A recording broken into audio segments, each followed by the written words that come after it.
seminar in mental health. I would like the participation of everybody that is with us online and also presentially here. So we are going to now resume our activities. We are going to open the second panel, and I will invite to the stage the president of this table, the judge, Kenariki Boujican, the mediator, Dr. Olivia Almeida, and also the speakers, Professor Adriana Eiko Maisumoto, Dr. Isabel Lima, and Dr. Mário Alexandre Moro. You can please take your seats on the stage. Our president, Dr. Kenariki Boujican, is the judge of the Court of Justice in São Paulo, and also CNJ, Ximenes Lopes. Doctor, the floor is yours. We are just waiting for the president. Let's give her a minute to start our activities in this afternoon.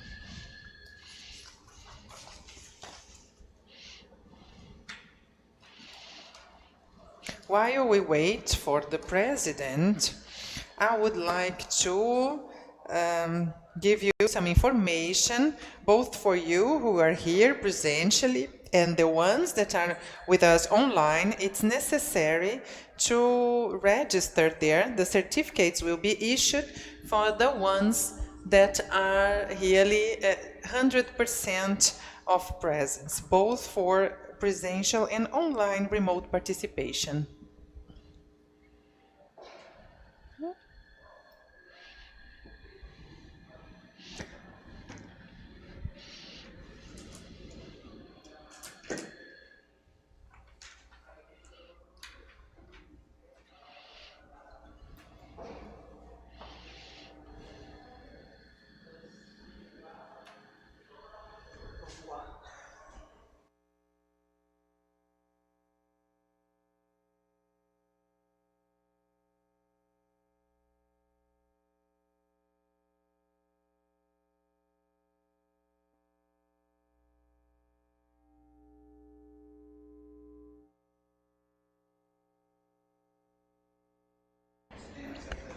In this panel, this second panel in the afternoon, the speakers will talk about the anti-asylum struggle in Brazil, the advances and setbacks.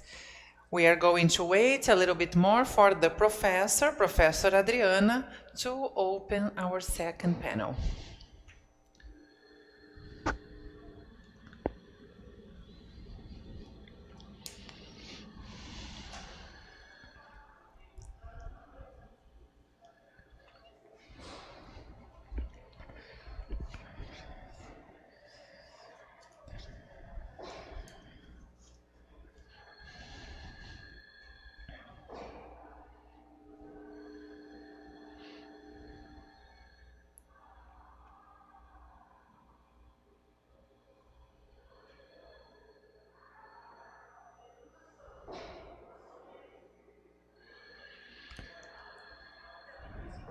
Now, to start the second panel in the afternoon, the president of this table, Judge Kenariki Boujican, also the judge for the Court of Law in São Paulo. Please, Judge, the floor is yours, so we can start the activities in the afternoon. Thank you very much. Good afternoon to everyone. It's a pleasure to be here with all of you. And I would like to say that I was caught in surprise, because in my mind, I thought I would speak tomorrow, so I was there talking to other people, exchanging ideas. These are good moments for it. So we have this opportunity to meet people from other places, with other backgrounds and experience. I was announced as a judge, but just a small. I am retired at the moment. I am retired from the Court of Justice in São Paulo. I was a judge there for 30 years. I also took part of the GT on the the National Court of Justice, and I would like just to make it to highlight this importance of the National Council of Justice that is now playing its role, especially when they are thinking about the issues that are intrinsically related to the human rights and the compliance with our obligations with the inter-American system, with the international system, especially in this case, we have some obligations that were taken, all this, and the judiciary is playing its part within the determinations that we've had, the decision of the Inter-American Court of Human Rights. There are some obligations that are specific to the judiciary, others for the executive and the legislative, but it is for the ones who, for me, I work in the judiciary for 30 years and there was no entity as a national, such as the National Council of Justice at that time to implement the policies, the national policies. And it is, I'm very glad to see this kind of event because years were necessary. It was like an island. We would do what were in our minds. I don't mean that there weren't good things, but we didn't used to have this national scope. So I'm very glad to take part together with these valuable people, a very nice group of work with their experience and different backgrounds, different points of view, and different experiences. Today here in our, I forgot to mention something that I always like saying because people think my name is a little bit, people ask where I'm from. They say, we are trying to see, to understand where you're from. The name I have is an Armenian name from Armenia. I was born in Syria and I came to Brazil at the age of 3. So I am a survivor from the genocide there. So just a brief introduction for you to understand more about the origin of my name. The fact of being the granddaughter of genocide, of course, makes it even stronger for me, this willing to fight against this, okay? So today this panel is composed of the topic is the anti-asylum struggle, the advances and setbacks. So we are going to now hand it over to the participants that will have each of them 15 minutes.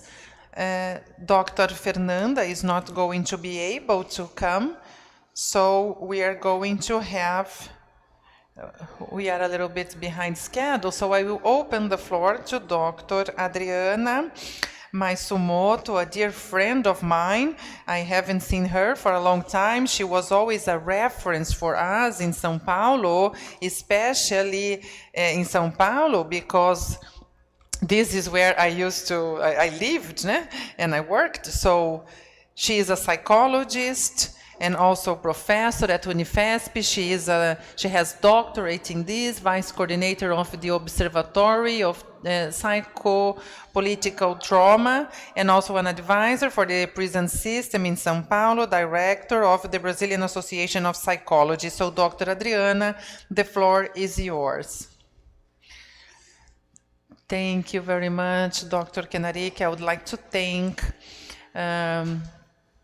on our behalf and also to greet all our colleagues who are here participating in this panel. I would like also to greet everyone who are participating here presentially, the ones that are with us remotely. It is fundamental, it's crucial to be here, reunited in order to debate this and make some more advances and name the setbacks that are still, it is still necessary to elucidate this in order to build and reinforce our struggle. So I've prepared here a brief exposition. I will bring to light some topics. I know that it is going to be a little bit, I believe that I will have to go through some topics in order to build with you maybe some kind of thought that will help us evaluate what the advances and setbacks are. So this week, I've participated as a director of Abrapso in an event that we had together with the indigenous leaderships, Douglas, Krenak, to discuss the legal, no? Because I believe that many elements are included in this reality. This will help us think the topic of today, this milestone. So in this event, Douglas Krenak brought some reflections, some analysis for these landmarks on the social reproduction of a life. And then he mentioned some limits of an epistemological view in order to understand and act in this reality as well.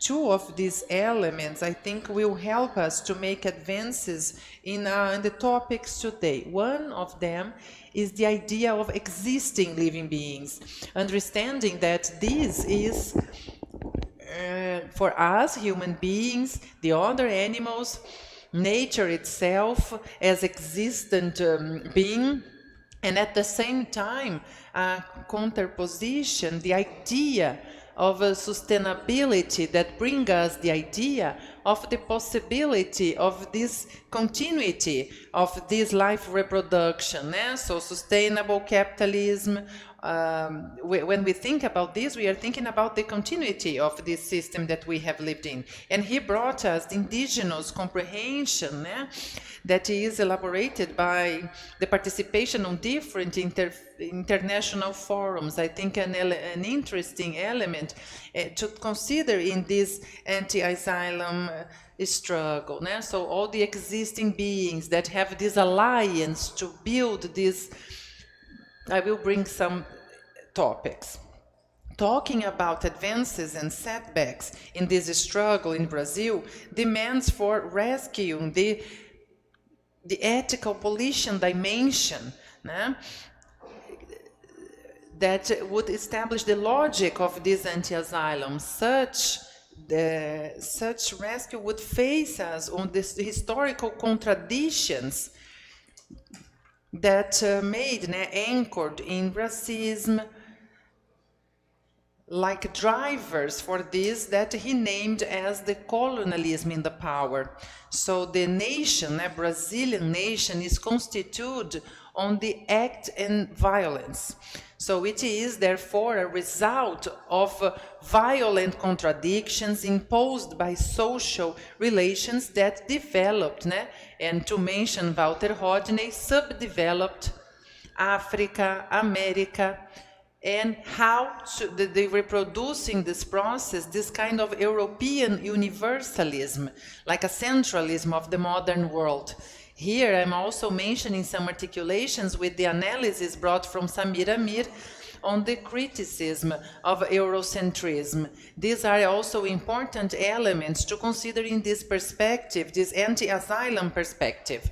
And by having said that, this perspective to the capitalistic logic, this is present in the letters of Bauru in the 80s, and then the 30 years later, among other texts. It is fundamental that we can see how concrete, what this colonialism meant for our Latin American territories. In that sense, it is necessary to see the narratives, the narrative on what we are. This subjective dimension is what is going to constitute our singularities, as my dear friend Márcio Farias did when disclosing the ideology of Reichel as a myth, a foundation myth of this so-called revolution of the bourgeoisie in Brazil. So here, a first question to us. I think it's a challenge now when we considering our anti-asylum struggle. How can anti-asylum struggle reproduce in its practices and the same ideology of racial democracy in nowadays, today, and how does it help us to face that? So this is something, the question that should guide us. And due to the time of this, I will also bring some other elements in a more panoramic overview that are refer to the characteristics of capitalism in the peripheral countries, from the expressions of this overexploration of work that anchors from structural racism and gender division, these same logics of exploitation and oppression. So if we agree with Basaglia that anchored in Frantz Fanon when criticizing these asylum institutions, such as other modern institutions, so the asylums, they would sustain the reproduction of capitalism and the sociability of this way of living. So it's overcoming this consists on facing those things that really support these asylum logics.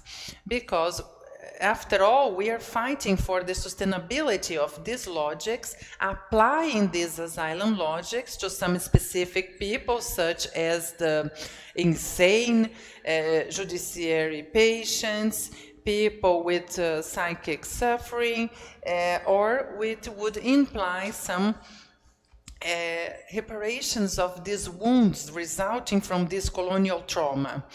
So here I bring with me the voices of other authors.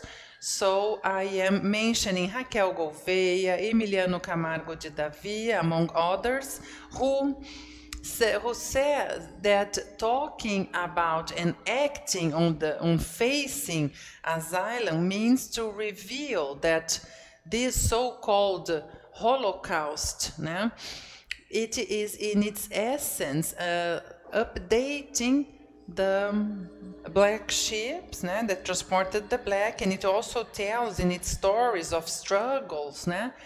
So it's the political form of resisting the possibility of facing it as well. And here, just to mention Emiliano, when he mentions the quilombolas, the mental health of the psychiatry reform, now linking this with Clóvis Moura, Bídias do Nascimento, Beatriz do Nascimento, among others.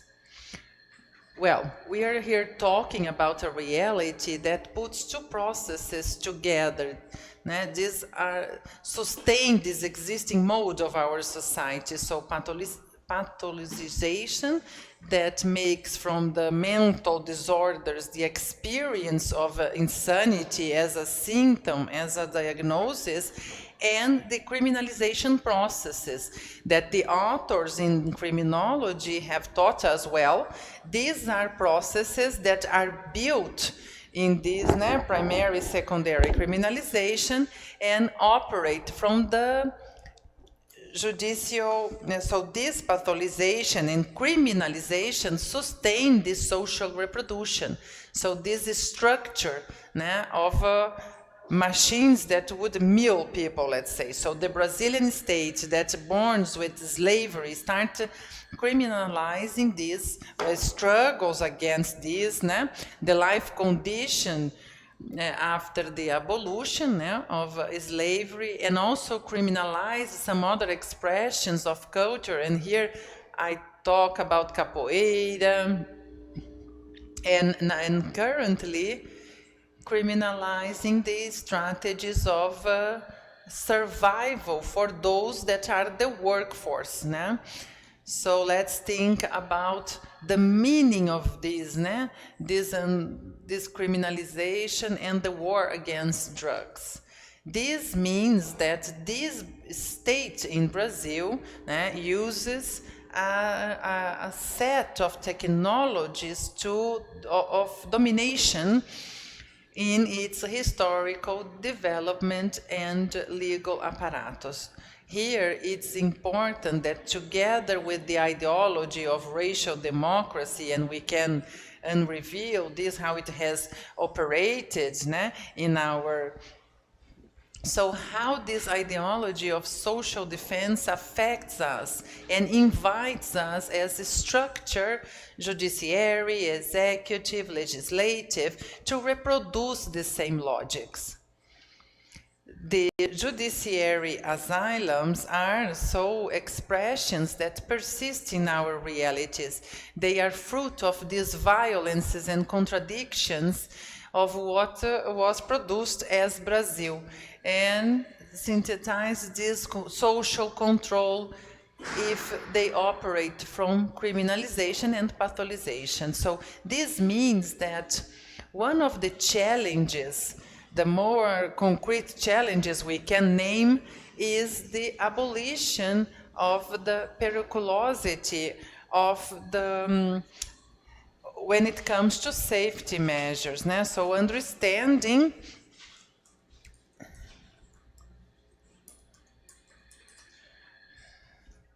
So overcoming this is imperative. It's politically ethical for social reparation, and why not planet reparation facing the violences that were produced by these colonial logics. We live in a context of we have a more conservative agenda, and also very reactive in many fields since the parliamentary. So in that sense, this has to be included in the health policies, mental health policies, public safety, the prison system. This is really evident in our practices. And in that sense, just to conclude, because I'm running out of time, it is crucial that we can maybe engage in this struggle to abolish these logics, to overcome these political ethics, because after all, this is why we are here for. This is why we are here today. So thank you very much for your attention.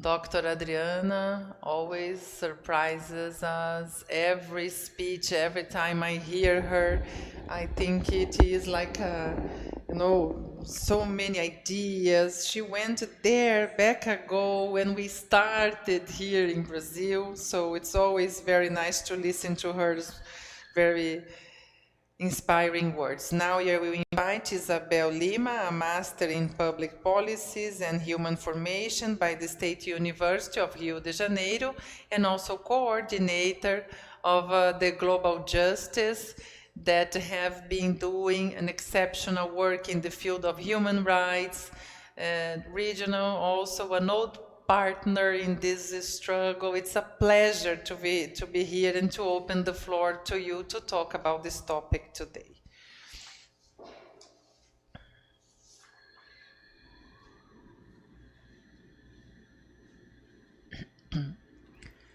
Thank you. It's a pleasure to be here sharing this panel with you.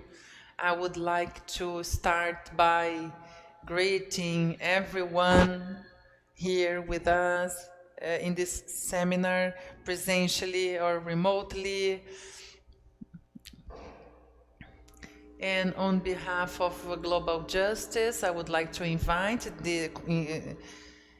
thanks for the invitation to participate in this great seminar, and also congratulate the National Council of Justice for the approval of this.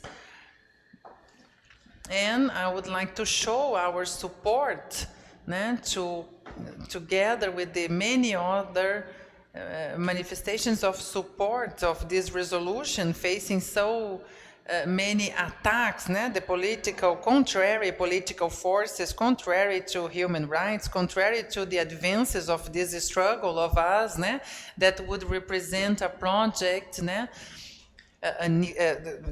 that promotes inequality. So they are attacking this resolution for everything it means in the agenda of human rights and the anti-asylum struggle. So the reform that has not reached as it should have been, the judiciary asylums, the prisons, and the spaces where freedom is strange. So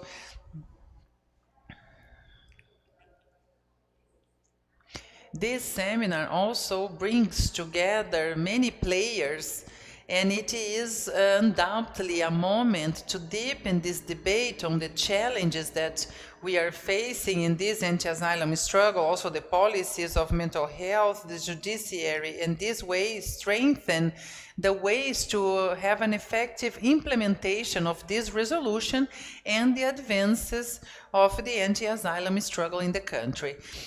So, Global Justice is a representative of the victims of case Ximenes Lopes versus Brazil that generated the first condemnation of the Brazilian state in the Inter-American Court of Human Rights. For the ones who don't know the case, Daniel Ximenes was sent to Guararapes, a psychiatric clinic that is to the Brazilian NHS in Sobral. In Ceará, he was mistreated, suffered aggressions and torture, and he was killed in 1999, 3 days after he was sent to this clinic at the age of 30.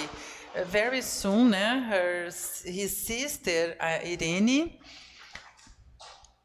as she couldn't find any way, any responses to what had happened, and in the agony to fight for justice, he made a disclosure to the Inter-American Commission of Human Rights, and then in 2003, they reported the case. So in 2006, Brazil was convicted for not complying with the human rights and the right to protection and safety of the Damião Ximenes and the members of his families, and the international repercussion that the case gained. It impacted our struggle, the anti-asylum struggle, especially there in the territory of Sobral, with the implementation of some closures of some asylums, including this one that was closed some years later. It's worth mentioning that this is not fully met. It is on the supervision of the court for 17 years. It is still pending. This conviction still has some resolutive aspects when it treats the development of a program for the capacitation of doctors, psychiatrists, nurses, and assistants, and for everyone vinculated to this treatment of mental health disorders on the principles that should guide this treatment of people suffering with mental disorders and everything that is said in this. It's also important mentioning that even though it is the still aspects that need to be met, there was the non-compliance with one of the measures for reparations defined in this conviction. The court declared that Brazil was not in compliance with its obligation to ensure at a reasonable deadline that the process that was to judge and make responsible.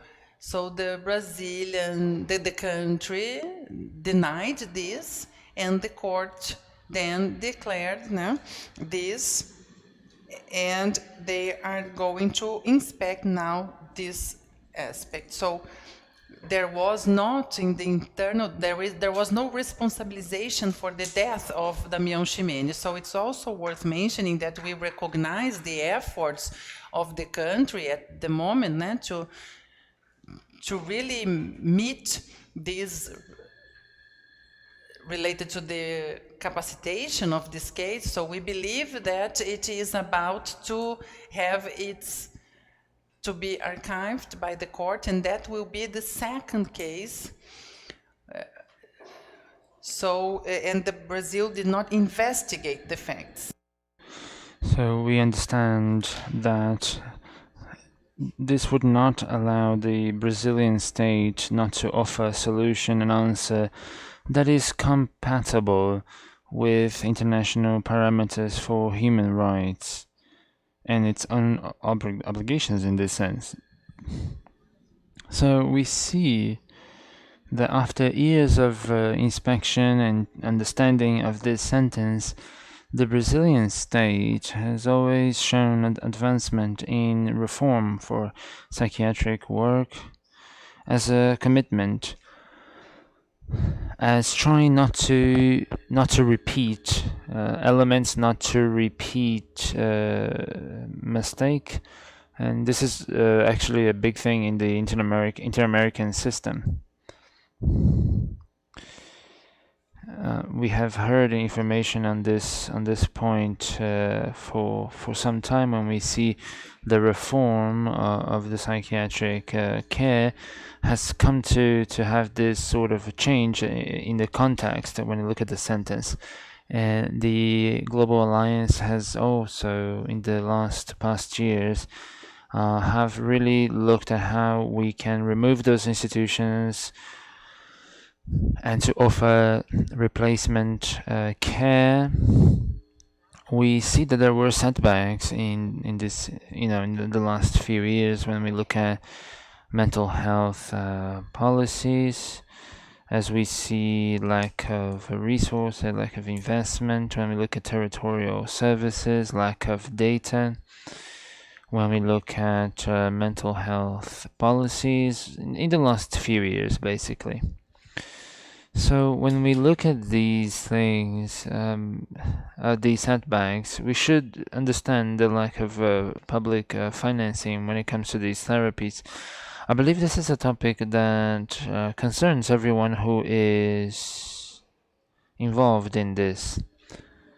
So in the last 10 years, we've been having the debate here in the court and actually making sure that we speak out against the court, in the correct means for these therapeutic units as one more entry, one more way, one more challenge that is shown for the advancement, for the improvement, so that Brazil can be committed to not repeating those mistakes. Well, there are many violations to human rights that are seen in these places that look like asylums, that have an action of actually social isolation. We have heard many complaints, and we look at the Federal Psychology Council and the Public Ministry and other institutions that have seen these violations, such as voluntary or compulsory hospitalization. And we see that these communities show themselves as places for service when it comes to those who abused drugs, right? But when the inspection was done, it was seen that these people were hospitalized for other reasons other than the abuse of drugs. When we look at sexual orientation or gender identity, a number of mistreatments and inhumane treatment, and among others. So after 24 years, our institution has been working with the monitoring of these spaces, combating torture,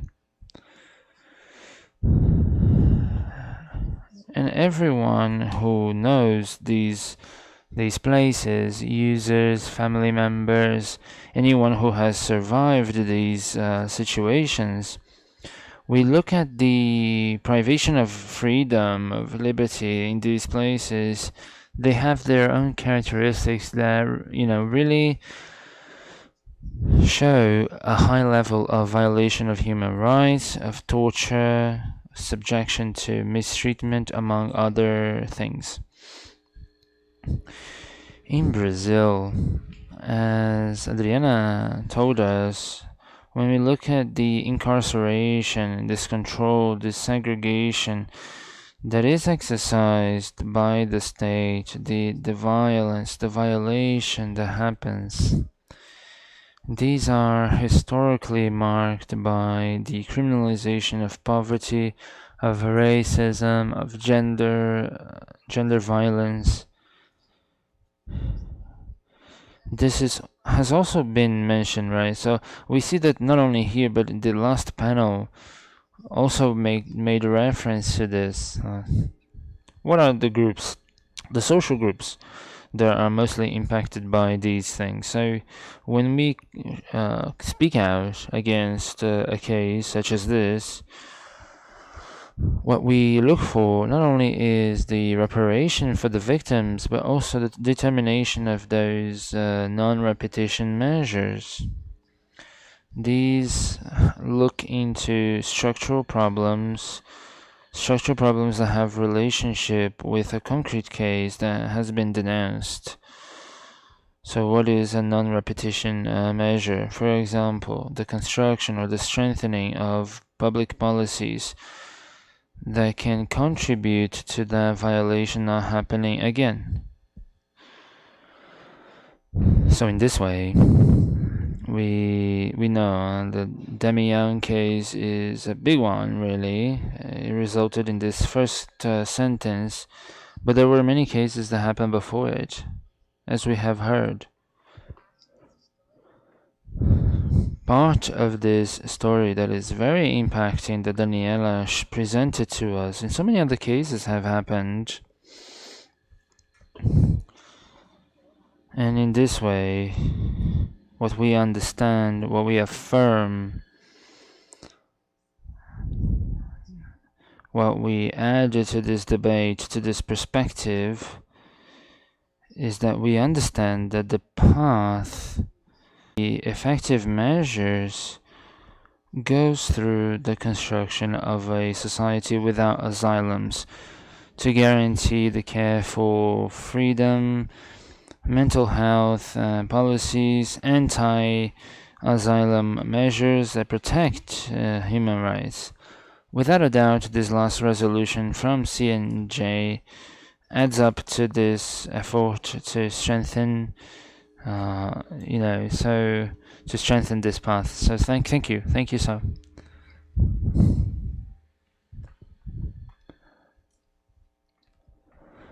While Isabel was speaking, it's like I was watching a movie or something. How much struggle for us to get to some move, forward. I was a judge for 30 years, criminal area.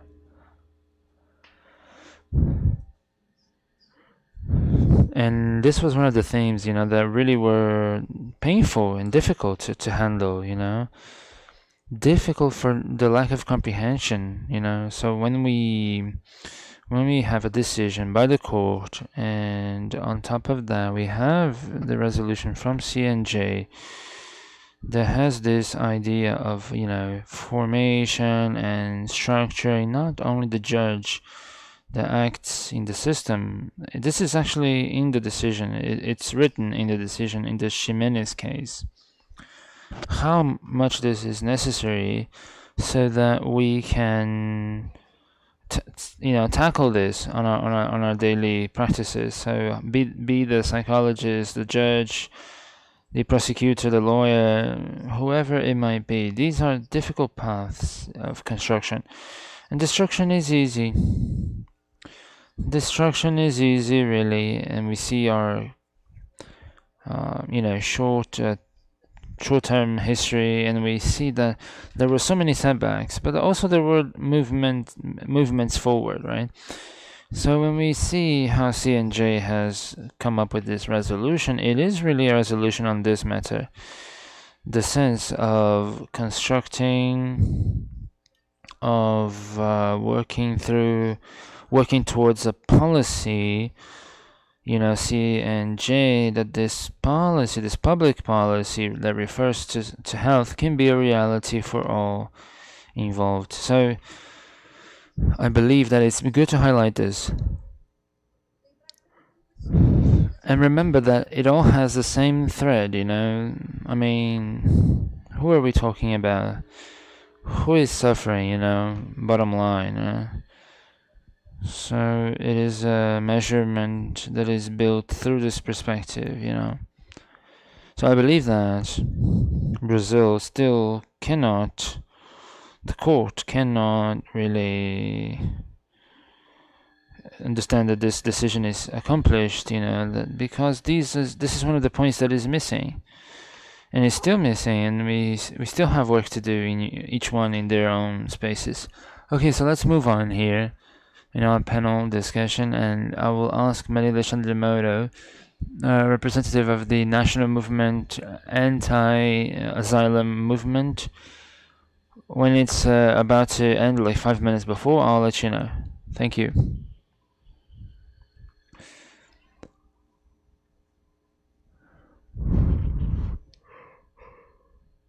Hello.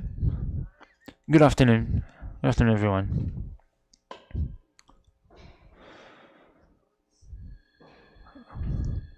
Everyone who is here with us in this place or online,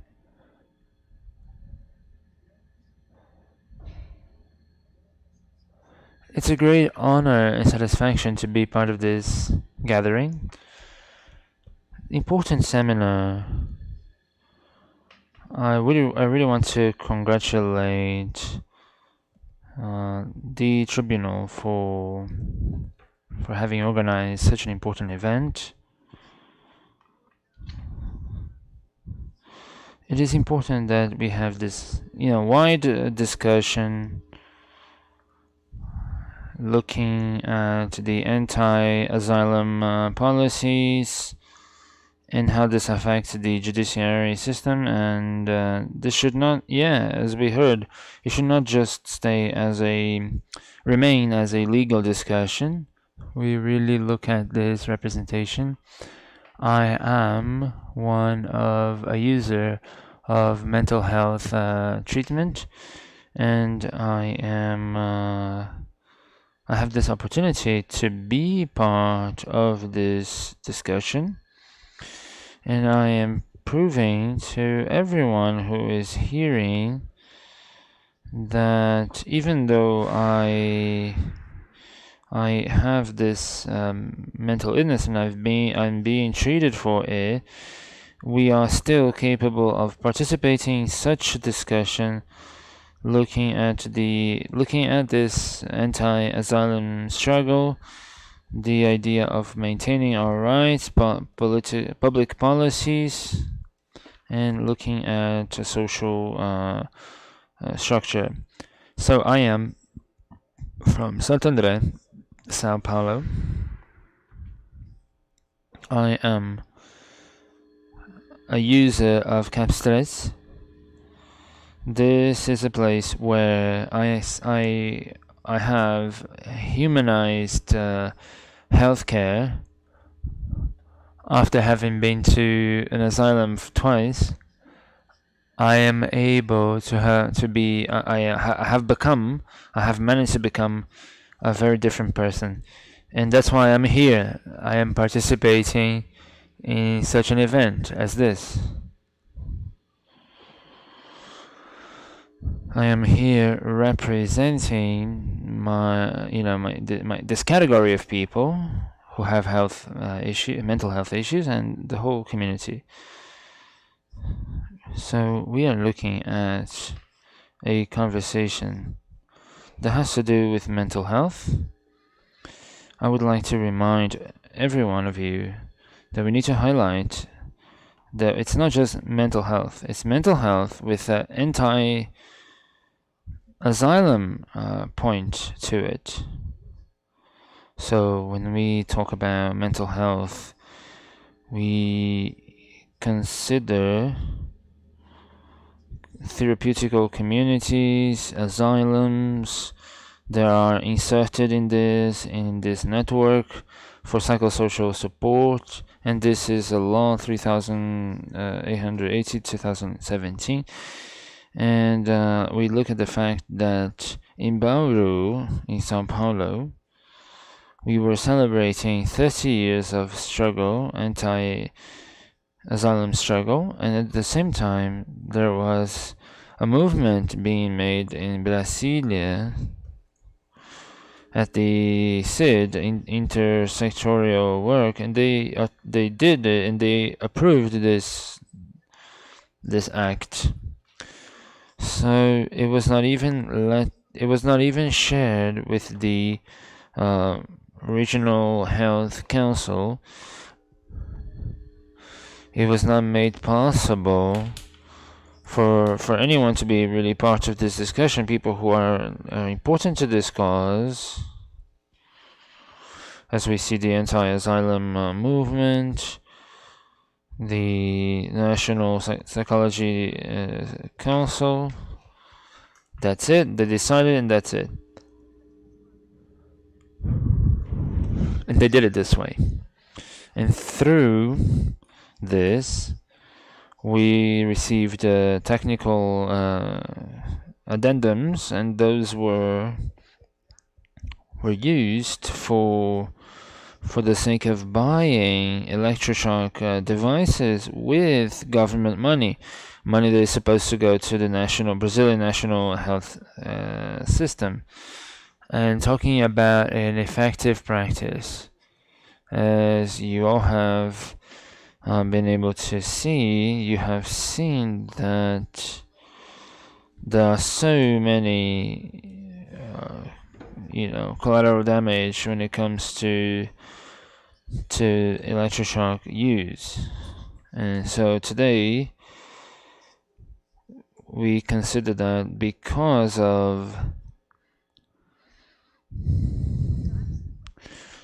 there's this desire to profit on these things, we look at what is supposed to be an effective practice, and we see that not only today, but having been said, right, when it comes to the previous management, and today as well, as we see the therapeutic community, how can you actually offer this isolated treatment? How can you do it this way? And how we see, the users of health, mental health care. I want to show you this, And then we see how we have the report and the data that have been, come to be understood of these hospitals. And it proves that those were, violations of human rights. So when we look at setbacks, we need to understand that we have had 12 years to consider this before it was approved. The law was approved. It was approved with its original text being altered, having removed the exclusion of asylums, only showing like the replacement of this or that. And they were talking about this idea of in 10 years we were going to be able to do this in the whole thing. So how we see now, after 1 year, we see how this is being done, and we see how we need to end these asylums, even those judiciary ones. So how can we do this? How can we look at this and try to understand after 4 years, after no investment, and now we are having some investment to invest in therapeutic residence, in anything that could, help.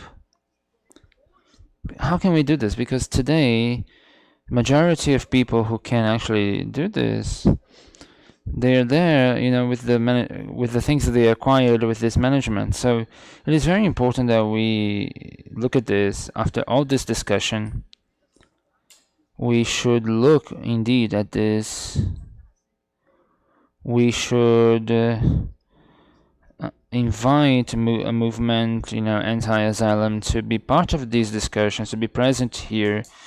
All of this is to look at this discussion, and we need to, have this opportunity for institutions, for everyone to be part of this, so that we can add effort to this. Because without struggle, there's no accomplishment. And then we see here that it's been 10 years since the consensus in Brasilia. So 10 years of the consensus of Brasilia, and with that, what happens is that, just for you to have an idea, all these discussions, these important discussions we've had, and not to mention that in order to discuss on this anti-asylum struggle and mental health, we cannot just consider mental health related to psycho-attention network. We have to take this debate outside this box, so it also reaches some entities, some institutions, such as LGBTQIs, also the Black community, all the other groups, because we need to put emphasis on the process of the disinstitutionalization, the judiciary and the asylums, and also with the emphasis on Black people that so far have suffered a lot with that. So considering all this, I'm here to reinforce this and remind you that at that time, what took me to belong, to take part into this, this was the fact that these people, due to psychotic episodes, or acute episode of suffering, psychological suffering, or something that would transform a person, if they see, there is no.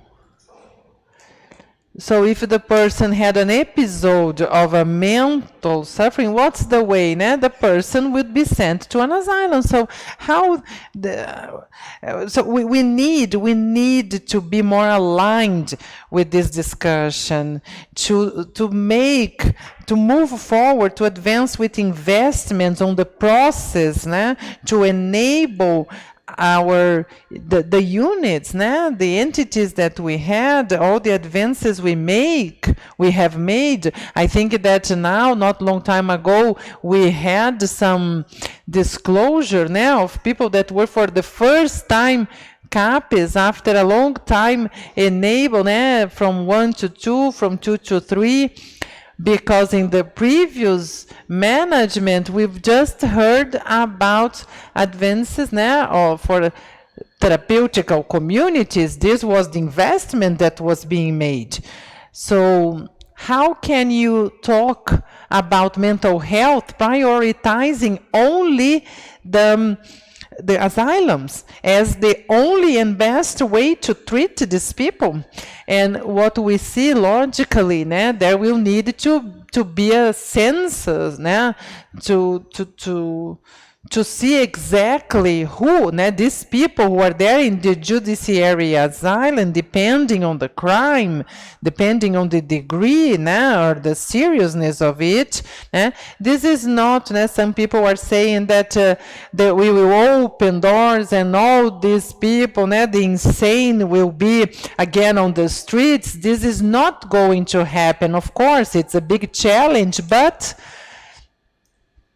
it's good to consider that we have to, to have some psychosocial attention in the municipalities. We need this service. We need to prepare these people for it. And also, just like me, many other people that work with mental health, they are capable of occupying these spaces. It's important also that every time we move forward, we do not, we invite other representatives of the users because they are capable of, there are people throughout in many Brazilian states that can really participate in these discussions, collaborating with us. Not only, I am one of those people that felt, I suffered. Now, I still have the scars from everything that I suffered. And so what a psychosocial treatment caused, of what was a result of a psychosocial treatment. So this is, like we saw in the previous management and psychosocial networks are obsolete. We have to see the therapeutic community or more asylums. And from it, the result was what we can see. So we really need to remember that a person that suffers, so some psychological disorders, maybe can be treated with art and culture to express themselves, to express their protagonism of a struggle as well. There are many artists that through their works, their artworks, many also have some mental disorders, but by art expression is a way of collaborating and showing that if they are there, they could do something about it. So sorry for exceeding my time, but for the ones who lived in an asylum, when we take a microphone to make us stop talking is a problem. But without a struggle, there is no big achievements. We have to fight for a society without asylums, and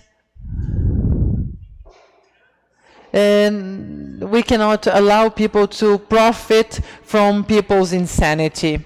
Thank you, everyone.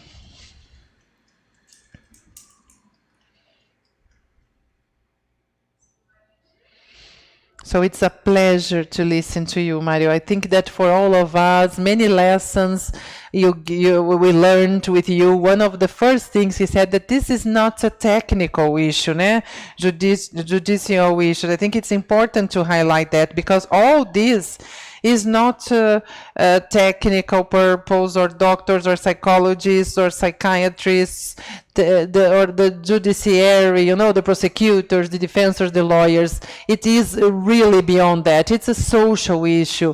So you use the expression social control. I think it was the first time I heard it. And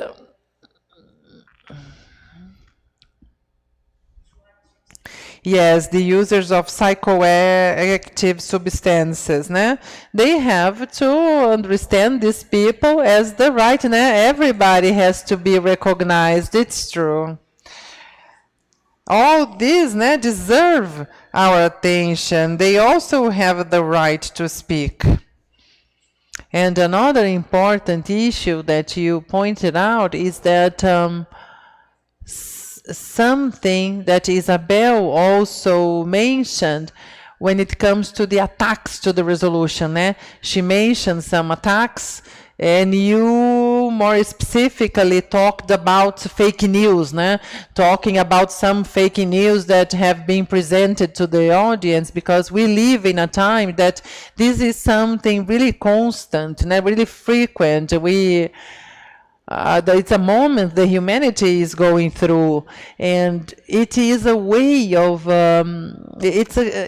it's a kind of attack. All this fake news is these are a kind of attack. Like he mentioned, we are gonna open the doors of asylums and release, put these people free. For the ones who do not know about this resolution, the ones who have not read the resolution, maybe they can understand this is true, but we know it's not. But on the other hand, we know how much né? This harms this construction of this. So it is our job to fight, né, this fake news, and this somehow is used as a way to attack this resolution.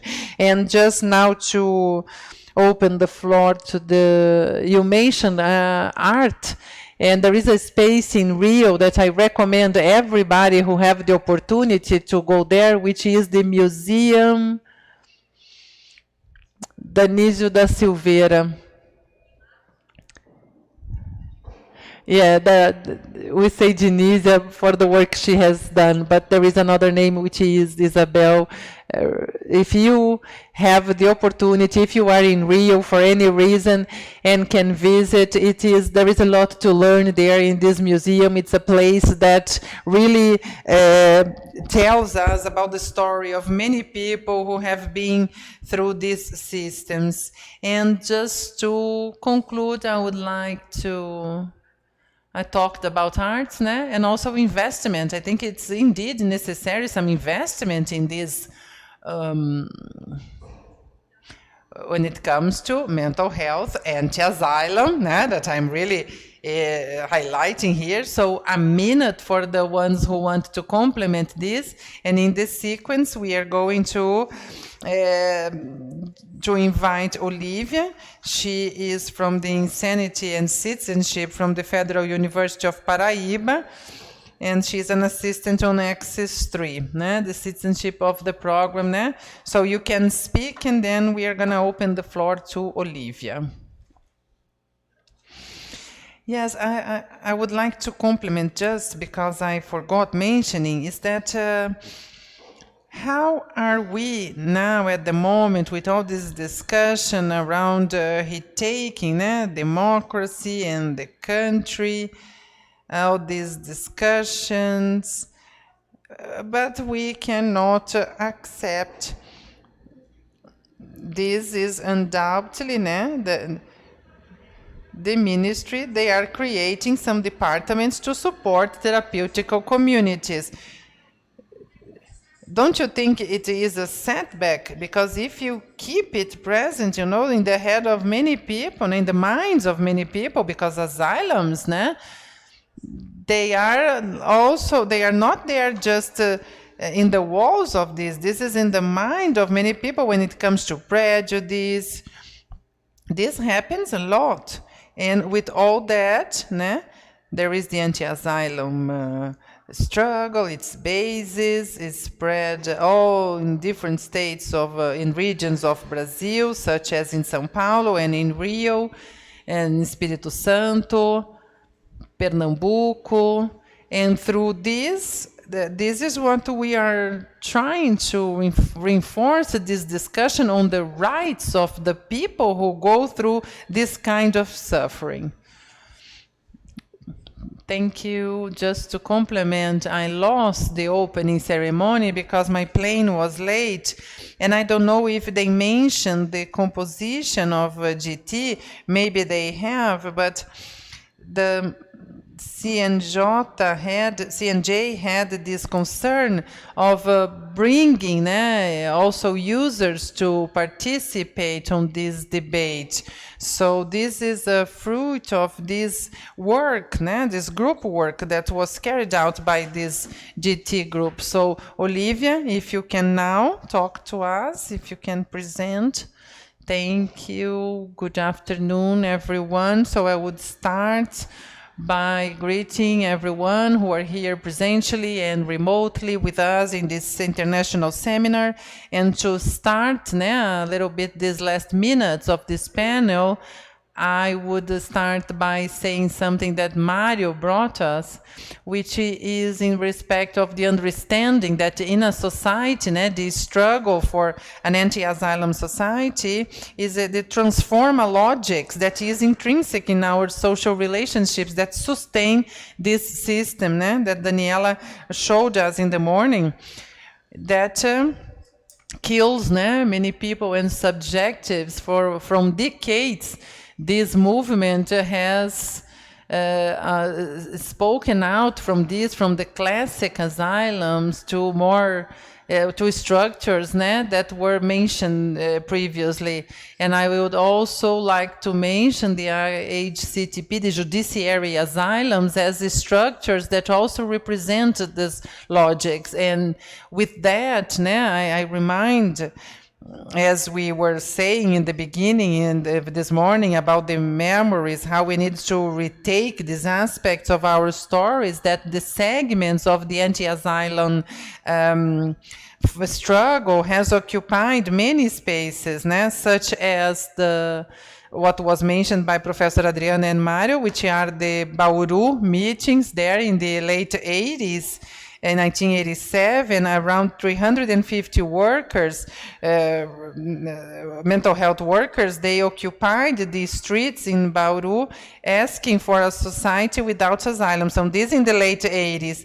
In 2017, 30 years, they also retake this and treat the recognition of the rights of the people, including those in conflict with the law. So the equality, Adriana also brought this, it is in the thesis of Patricia Magnus that is here with us. It is important to retake what this movement have fighted for, and so long have been teaching us about it. Other spaces are the national conferences on mental health. So we have had 4 conferences already, and the first in the late 80s was already talking about this, to ending these structures. So I propose a reflection on how these conferences also indicate ways to consolidate this anti-asylum policy in the context of the safety measures here in Brazil, by facing these structures, and the judicial institutes that sustain this. In 2011, the National Council of Justice recommended this recommendation number 35 considers the principles and guidelines that were approved in the editions and conferences on mental health, especially the editions of 2001 and 2010 that were carried out after the publication of Law 10216. So when retaking these reports of the conferences on mental health, it's an invitation for us to think on this anti-asylum struggle and the political process that was created through the resolution 487 that retakes the legislations that are ongoing for more than 25 years. I would think the process of the construction of Brazilian aimed NHS, that would help all workers and their families, and also the commitment with the defense of the human rights, the struggles, the connection of this struggle with other struggles such as the anti-racism. So the conferences are these important opportunities to have this democratic aspect of the NHS. And so this struggle occupied these spaces in its 4 editions, from the first in the 80s, in 1987.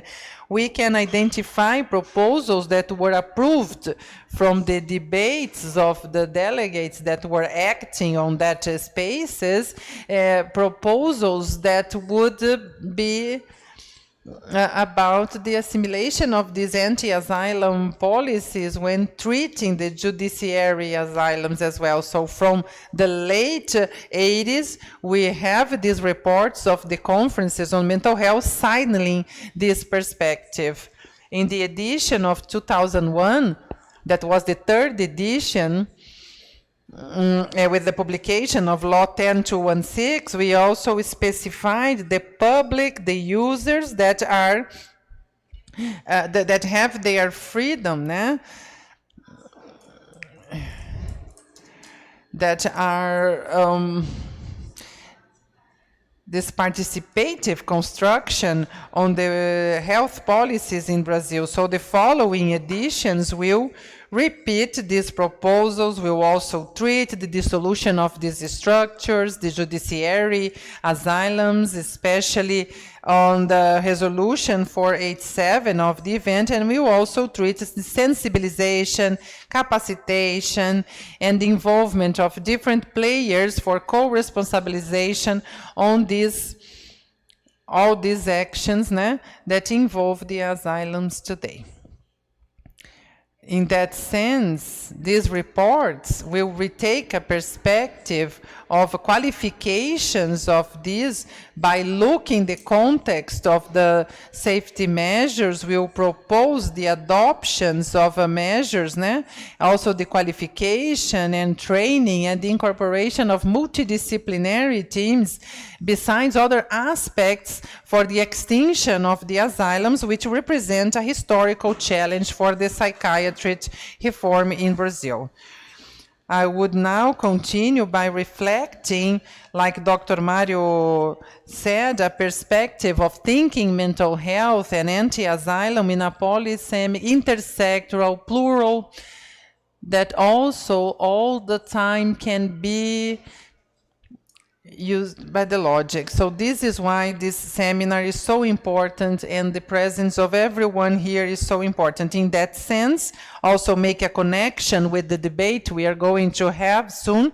It is worth remembering that this production is also a result of the relations that of this and demands from us attention, and so that we can look at these segments. Anti-asylum perspective already teaches us intersectional, opportunities to speak of those, subjects, those agents, those users. We should pay attention to them and be respectful to them and listen to them. So connecting to what Professor Adriana has mentioned, and thinking about the structural reparation, I'd like to finish this by saying that I'm connecting to the panel that is coming right after. The idea of reformation for this work of anti-asylum struggle, drinking from the memory of those who came before us, we need to fight this slavery inheritance and this idea and this logic that coming and going is lost and fundamental rights are lost. So I invite everyone to keep on building this process, and I'd like to invite the panel moderator. Thank you. I was thinking, we were considering this line of thought, right? This train of thought, and we get this to have this necessary engagement, huh? We have actually gone a bit above time, right? So we should finish the panel here. I had asked that if we would have Q&A, but yeah, because time is up, we have no time for Q&A. Afterwards, you can call them and for a conversation. Anyway, we're going to finish now. I really appreciate everyone who participated in this panel discussion, all the great contributions that you have brought to our reflection. It does not end here.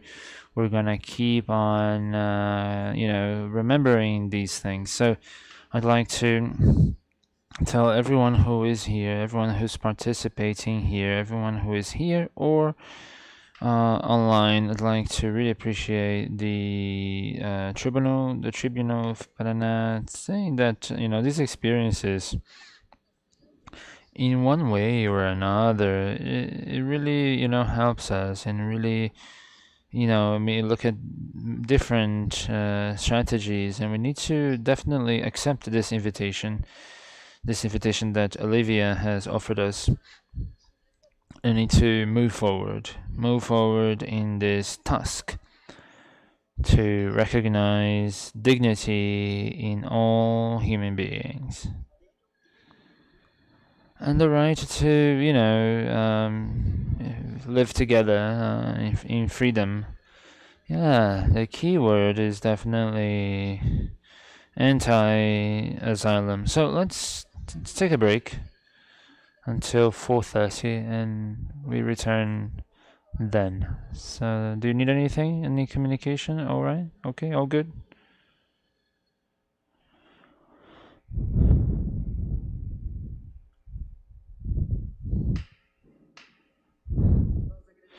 We really appreciate this great speech from all of our speakers. Really appreciate our moderator.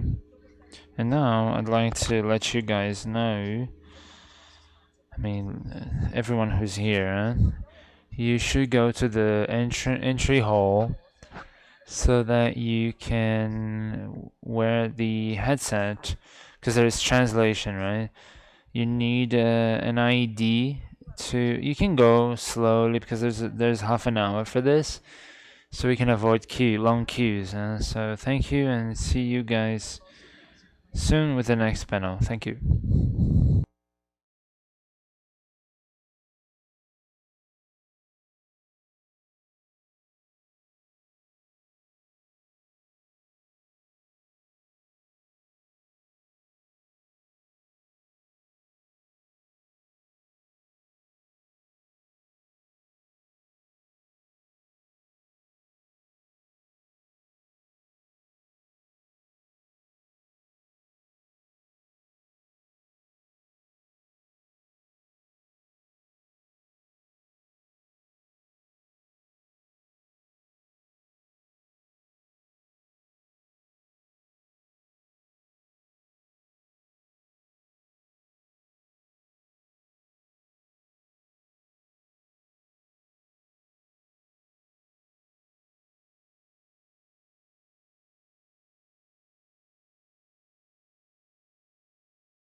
The speakers will then talk about the topic anti-asylum struggle and its intersectionalities.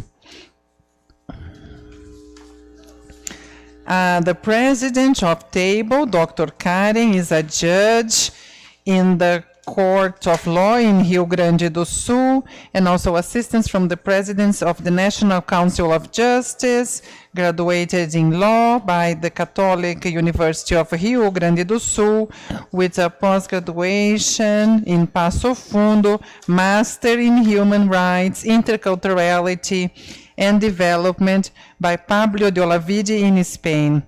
Please, Dr. Karen, you have the floor.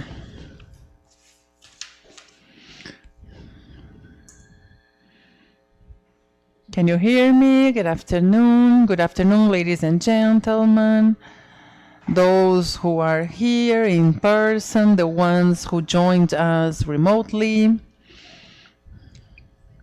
I would like to start this panel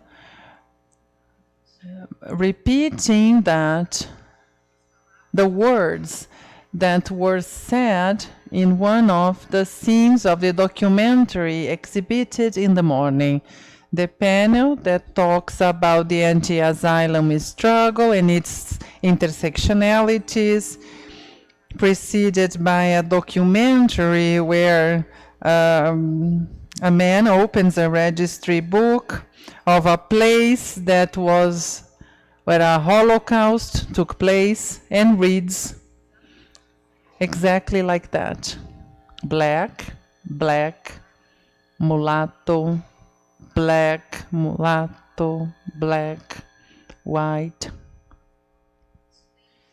This has a symbolism, a very strong symbolism to us, but I will stop now so we can start our reflections. We can continue with our reflections, greeting once again everyone, and saying that it's with the duties, with the feeling of a duty that I have the honor to preside this panel and discuss the intersectionalities on the anti-asylum struggle and the efforts of the National Council of Justice to make protection of human rights for the people with mental diseases according to the law 10216.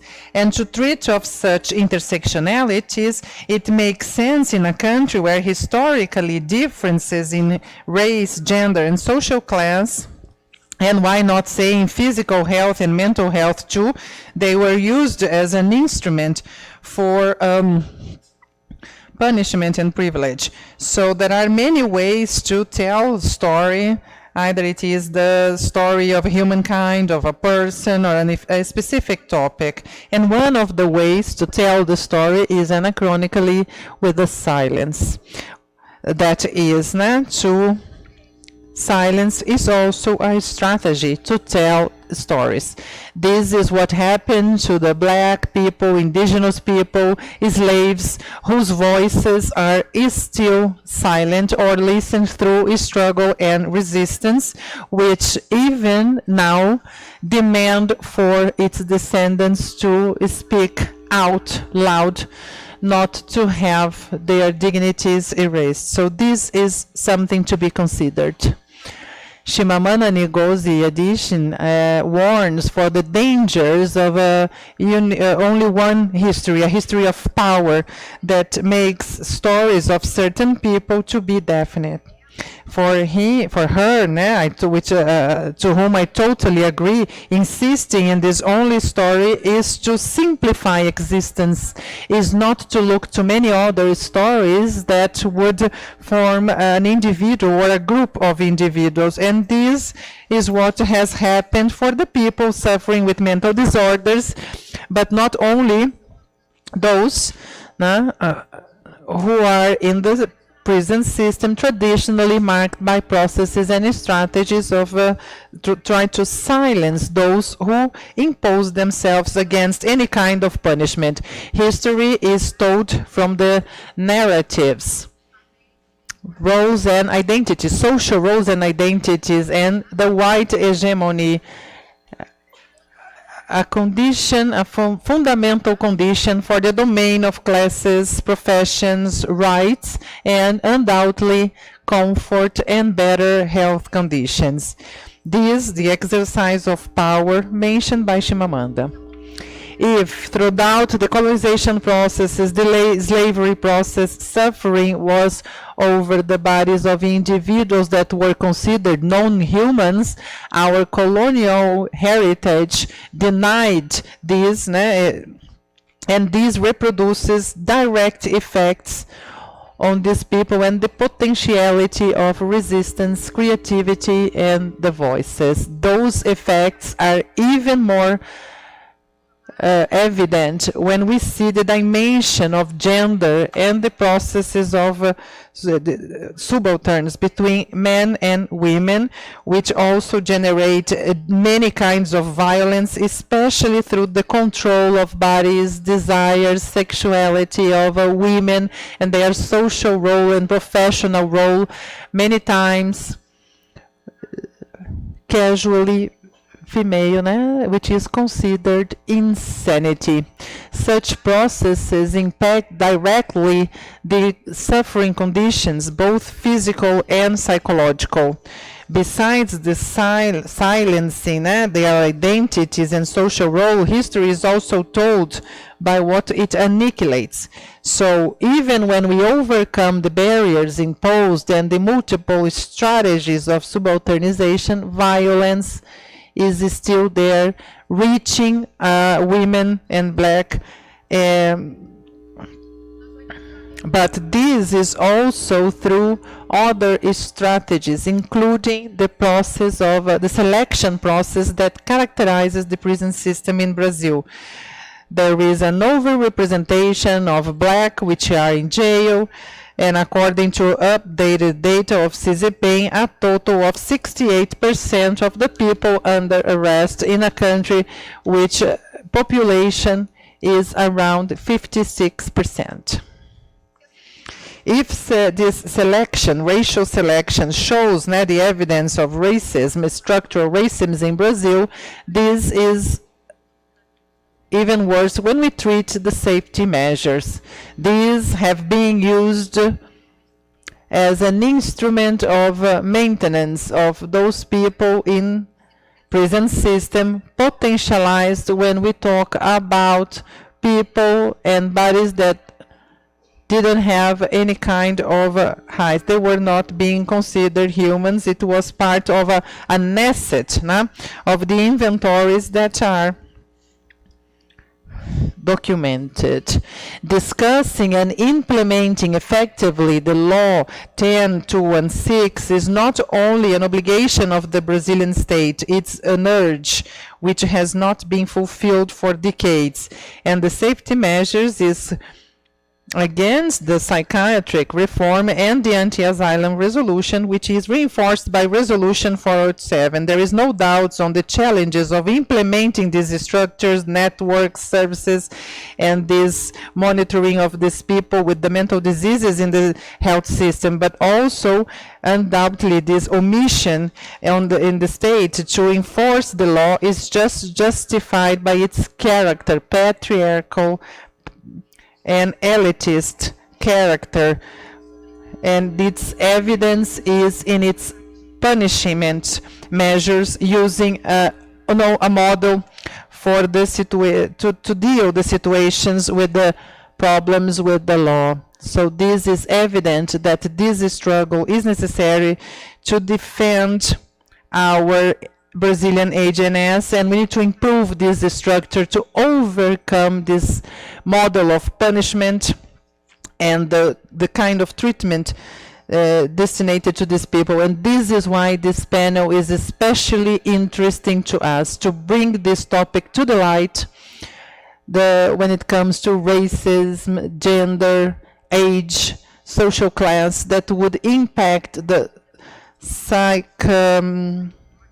psychological aspects of these people, which result from this construction of this hegemony, and also the selection, which is based on discrimination. I would call your attention to another important aspect on the relation of mental health, that is the need to consider these relations from a perspective that is interdisciplinary, and it demands on counting to history, contribution, psychology, medicine, philosophy, sociology, and law, among others. This is why it's important also to say that this panel puts together people with different backgrounds, different stories, and different education. So the lights that were in the morning given by Daniela about the Brazilian Holocaust, this is the contundent proof that the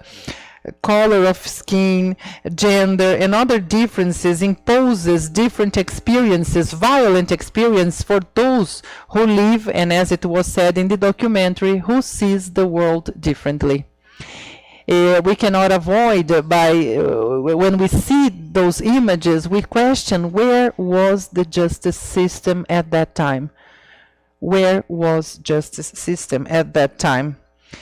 And now, mentioning Chimamanda again, quoting her again, it's important to say that the histories matter, many histories matter. The stories were used they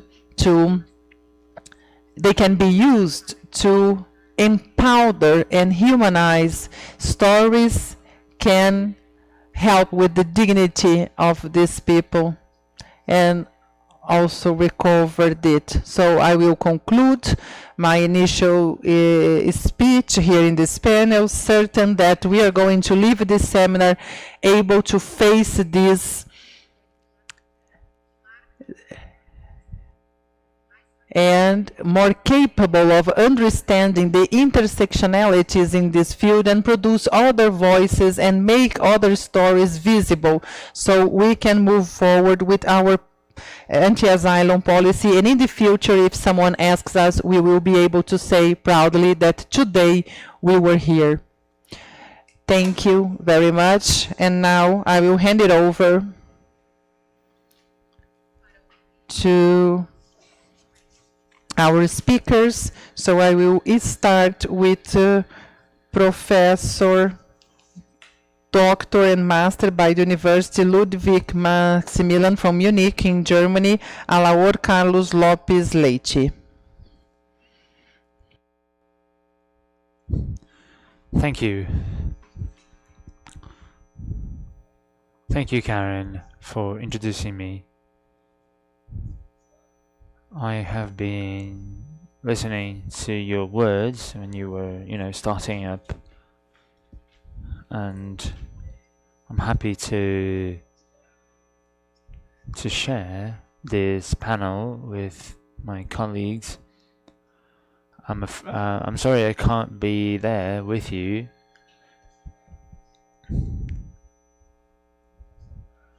In this afternoon. It's the evening here, but anyway. So this is a historical event.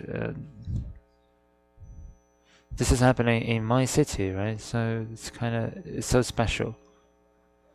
So it would have been great to meet those friends that I haven't seen in a while. So especially the judge, Luis Fernando Tomás-Kempf, who is a man of great, accomplishments. So it does not surprise me that this event is happening under his watch.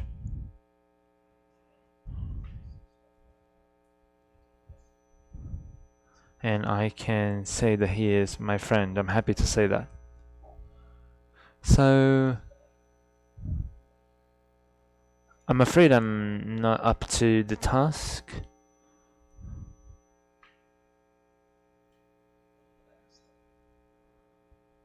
Every prosecutor or somebody who has knowledge in the penal code, I could not help but get impressed by how mental illnesses are treated as we see that this is still the technical term for such cases. So every prosecutor or anyone who has penal code knowledge has been aware of such as the story of madness by Foucault and other pieces of work. And every Brazilian prosecutor or somebody with knowledge in penal code, as we see that the penal code has already been against the indigenous people. We know that safety measures, the second way of penal law, was historically utilized as a way to control population. So I was asking myself when I was invited, what contribution could I make to this new resolution of CNJ 487/2023, and I thought that in such a plural debate, it would be interesting, for some reasons that I'm going to share here, knowing how tough the history in Brazil is when it comes to this topic. I thought it could be interesting to look at another Portuguese reference to this topic, not trying to have an intersection of ideas in any way or overlapping of ideas, but only to identify issues that assault penal and legal establishments, and how we can deal with, react to, and handle these actions that are committed by people who we can attribute at that moment some level of mental health issue, something, a psychic anomaly, as we see from those laws that we see for the sake of understanding how this is. So we have not seen, for the sake of measures when it comes to the hospitalization of such people. So I want to highlight some things about the situation in Portugal. This is where I am now. I teach law at the University of Lisbon, and I opted for that not only for this coincidence, but how near the two countries are, for sure. But there is context here that is interesting to be analyzed. So it's been like 15 days. The mental health law 3698, it's the number of the law in Portugal.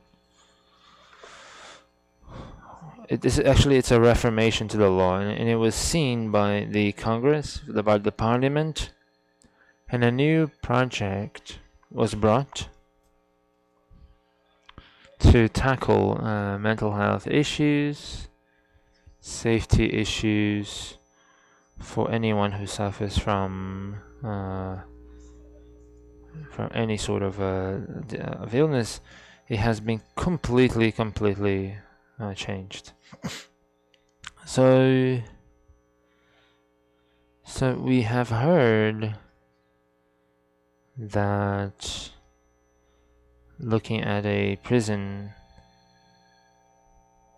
in there was a food strike, a hunger strike that took so many days, and it generated a lot of debates, really, when it comes to the law for mental health. So I believe it would be interesting to mention this context and imagine the next steps. So in Portugal, currently what we see is that for safety measures, This is from 1988. So this is before the anti-asylum law 2001. And the numbers that we see that the numbers in Brazil obviously are stronger. We see that there are measures today. We see that the amount of time can get to a high number of years, actually. I look at the 37 days, which is 9103 from the Portugal Penal Code, that considers this possibility for very severe crimes, those crimes against life, sexual crimes. It allows measures that would be, added to those measures of freedom, and it adds to that sentence. It should be revised after some time, but obviously in a few cases then we can have an unlimited amount of hospitalization in these cases. So this has been seen as something unbearable. It has caused discussion, and we see the number of people who are hospitalized is 204 people. This is today in Portugal. And this discussion has been really a big deal in the Portuguese parliament. And we see this unlimited, hospitalization measure. There was never a specific, conversation about the strongest measure for those establishments. There has been a lot of debate when it comes to the hospitalization, the unlimited perpetual hospitalization. It's some topic that really divides people. And this reform, especially by the Socialist Party, came and is inserted in a plan, a gradual plan that should go until 2026. It looks at the spirit, but definitely intends to be gradual. And this is definitely part of the things that we already consider in terms of, how we see, criminology and sociology in this case, in criminal cases. So in this case, what seems to be interesting to offer context, and here I'm just telling you about this, obviously. We see that it is actually hard to take care of this topic. It does not allow, as we have seen from Karen, her opening words, it does not allow us to have a unilateral look at this. We know that the history for penal treatment for those who suffer from any mental disorder is a story that really shames us. Any citizen, any public worker, this is very well documented. Daniela Banks was in the seminar for this, and we have seen that we don't want to leave any tear to drop, as we know that we should definitely be consternated by what has happened when it comes to transgender inmates, how they suffer in Pinheiros in Sao Paulo. But of course we should not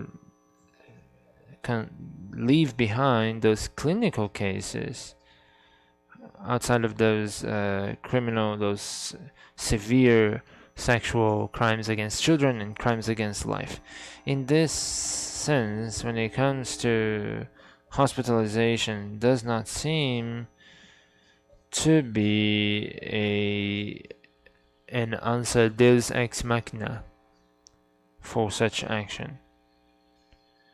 So in this sense, it is really interesting to see that after 20 years,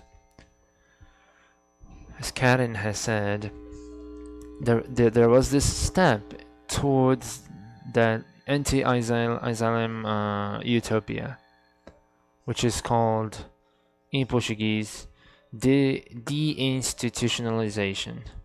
And it gives you a short amount of time, 6 months for this to happen, and 12 months for the complete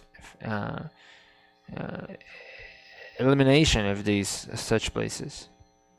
So when we think about this debate, and when we think about other topics, my colleagues can definitely treat these topics in a much better way. What I want to highlight first is how we're going to deal with the inevitability of this concept of, of removing freedom from criminals who commit very, very severe crimes. And I think that the recent European experience in the last few years is very drastic and very strong against us. So the question is how we're going to deal with them in these cases. And now, in a pragmatic way, how we're going to deal with this norm from the 18th article from CNJ that decrees not through the law, rather through resolution, animated by the best interest. Really, how we're going to deal with, how we're going to make this compatible, the CNJ and this concept that is still strong in the Brazilian Penal Code. There was an idea to reform the Brazilian Penal Code in 2012.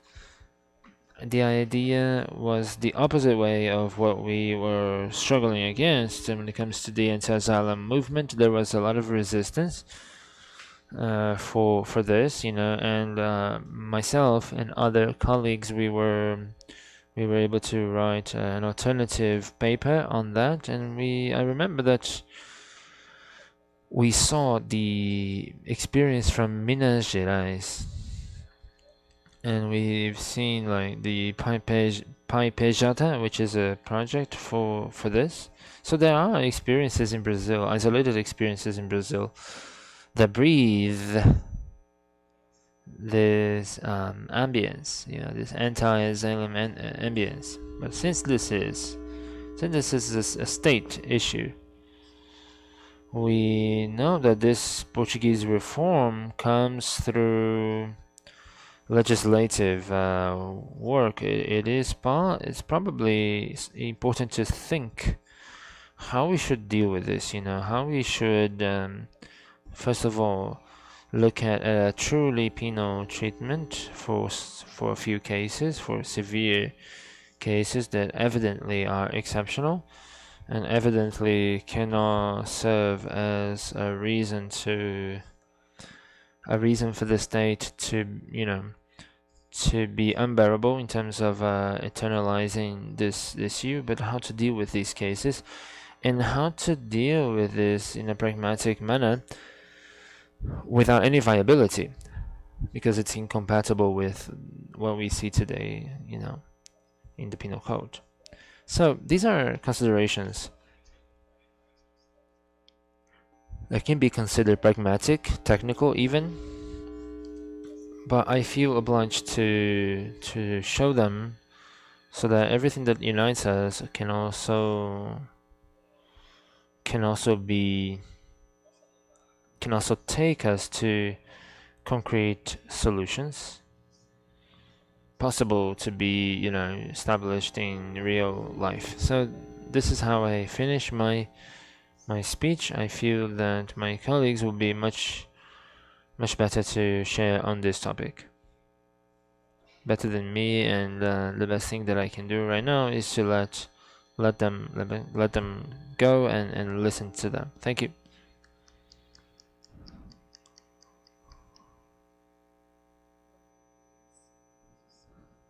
Thank you, Professor Aloa. Thank you for your words. Very thought-provoking.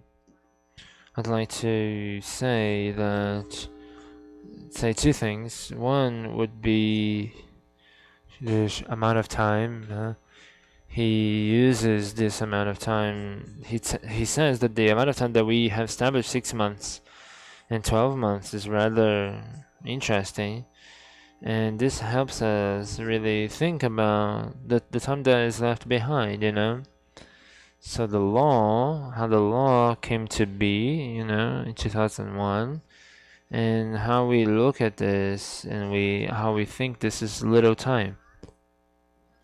We know it's little time, but if we look at everything that is behind this, what is this history? What is this that goes through so many lives, and there are reflections that we need to consider, and we need to think about where we have been the last 20 years as a system of laws, right? And we look at conflict of norms, conflict of laws, and we look at our penal code, we look at our law of penal execution, and they seem to be in conflict. So obviously we have different levels for these topics, but we cannot forget, as operators, as agents in the justice system, I imagine, at first I'm thinking here to myself how there is a legal nature to this, how CNJ has been considered in a primary nature. It is our obligation really to walk towards, the building of these guidelines, how they are established, and no doubt, the discussion stays, it remains for us to not only see a topic that is, just thought of, but I have to look at this in a pragmatic manner. I'm just bringing this, for us to think together. Anyway, these are effectively very instigating, and I thank you all for listening. Now, I would like to call the next panelist, Janine Nunes. She is indigenous activist, writer, psychologist. She's got a master's in psychology in the interdisciplinary program in human sciences. From Santa Catarina, she is member of the psychologists in the indigenous community. She is co-assistant of the Guarani Ivirupa and a member of the Commission of Human Rights. Johnny, thank you. It's great to be with you.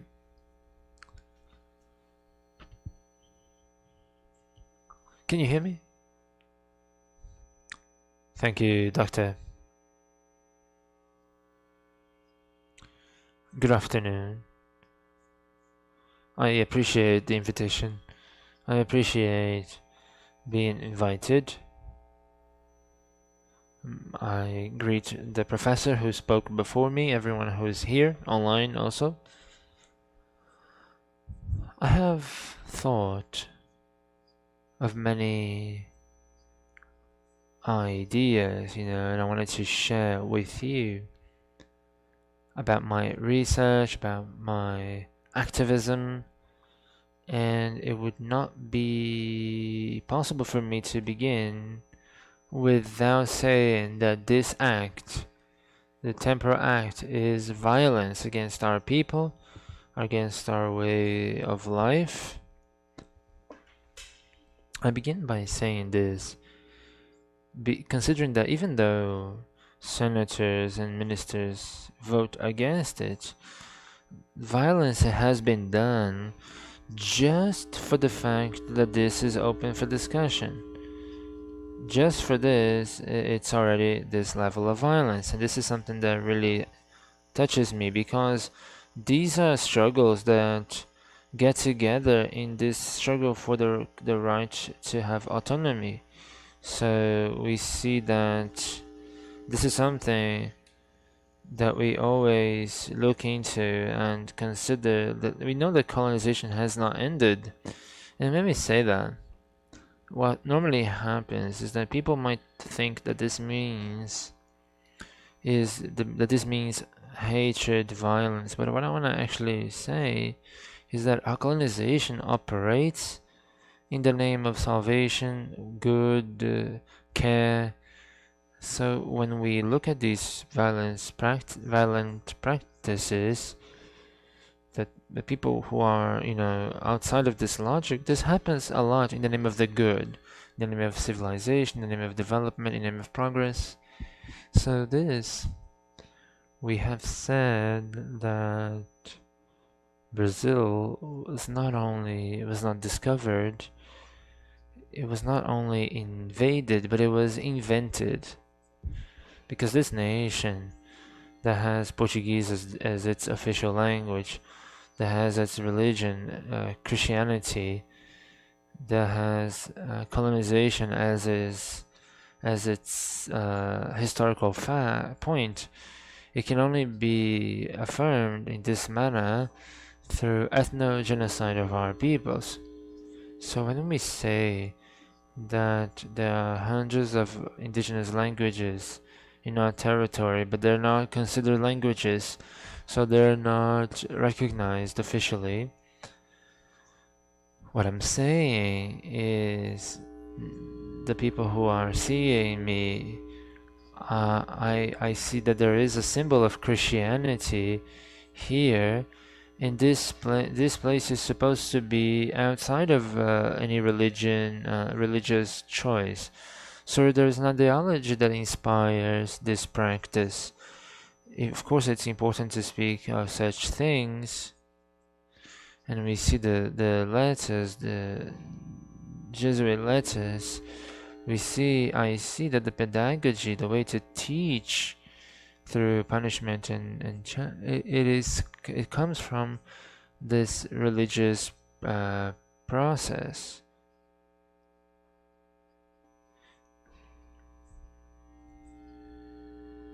So there is a root that brings this colonial logic, and this is done in the name of good.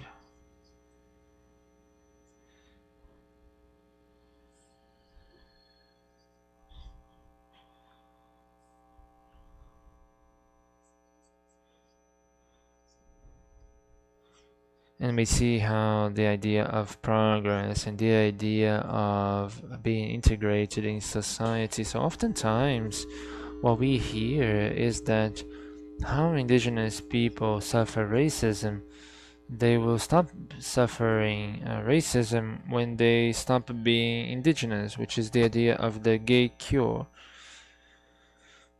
So you recognize that they suffer, but the solution is not to combat the violence that they suffer, but the solution is to cure or convert, and this is done through punishment and violence.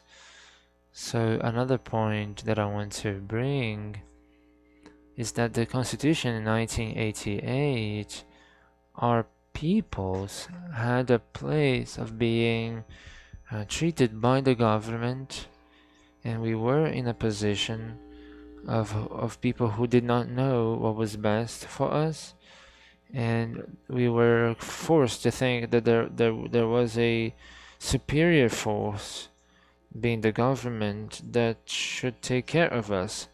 So when we talk about the anti-asylum struggle, we look at these rights, we look at this argument that they do not have the possibility to have their singularity, their way of life, their existence. My colleague has mentioned Foucault, right? So there is this idea that is the moral orthopedics, which means that we should consider, because it means that these identities that colonization that imposed in our territory, we see that these are parasites.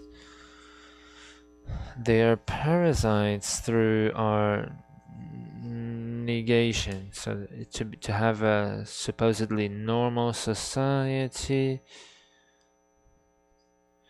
the idea of being crazy or deviated.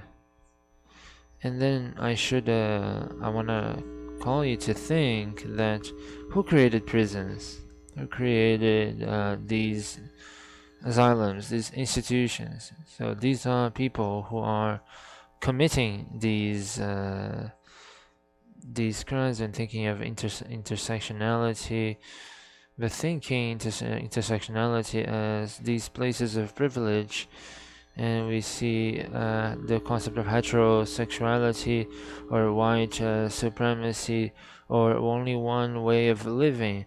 There is one of our masters says that monoculture is the imposition of one world, and this monoculture is violent in many ways, especially in our debate, when we think and we remember that when we impose one way of living, that people express themselves in one way, this imposition, this monolithic imposition, ends up being a reflection of this idea of capacity. So another point that I want to bring from this discussion is that punishment, the idea of punishment, of reclusion, again, this operates in the name of good, salvation, charity, and everything else. However, when we look at this idea of salvation, I want to mention that it's not just the idea of practice, but we need to remember the ideologies that inspire this. Everything that we are discussing here.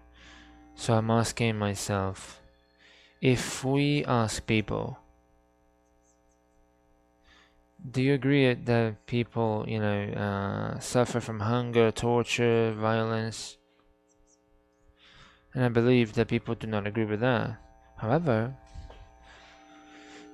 when there is an idea of marriage, this becomes flexible. So this person who is less human, he or she does not have the whole ethical journey of this question. So we see, for example, in the Jesuit letters, the Banderantes used to ask, is there a soul or is there no soul? And this question wants to check the humanity of ancestors. So this is a papal letter that is an important document to think of how much this past still is updated now, is being used now. It says this. So this is a papal letter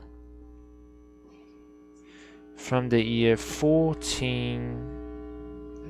the end of the 15th century.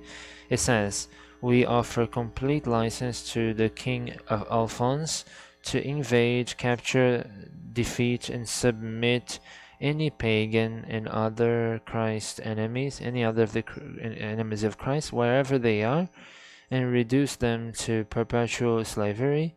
I bring this reference because colonization was authorized through a religious argumentation.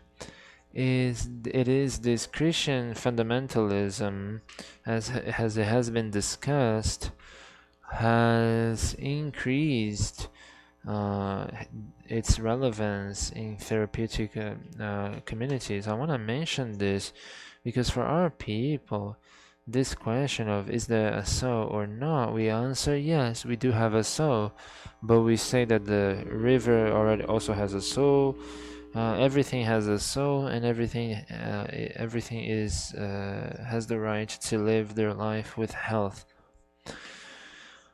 So when it comes to this discussion, we hear that but this is not in reality, right? This is not in a straightforward manner. But I repeat myself, it's not just about punishing practices of violence. We need to combat the ideology that inspires it. We need to recognize it, and we need to understand the idea of merit, guilt, justice that is done for those who have no soul, for those who are considered the enemies of Christ, for those who are considered outside of this norm.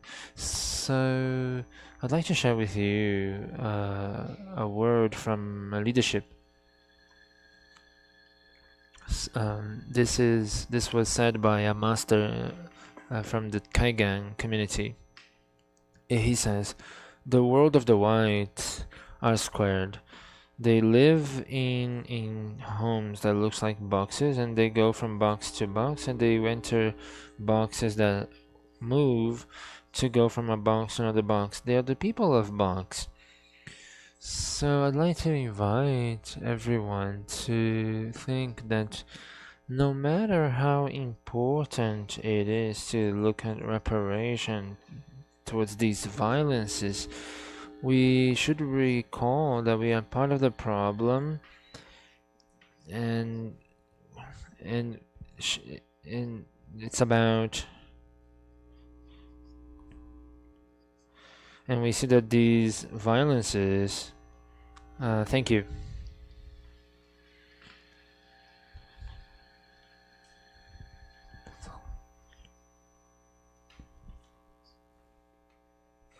I'd like to thank Janine's words. She has spoken with sensitivity, with reason as well. It brings reflections to us, and she has spoken. I have not much to add to this.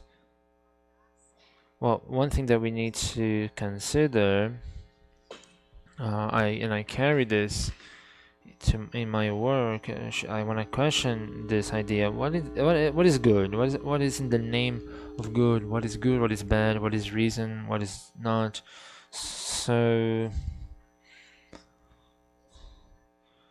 not just about asking these questions, but so many other questions that can give us different perspectives to see the world and to understand the world.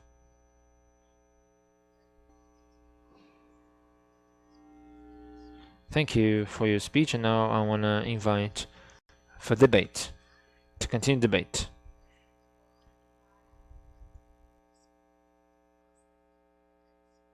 Let me call now Paliana. She comes from the PUC Sao Paulo. She has specialization in Penal Code, European Penal Code, and masters through the PR Mendes France.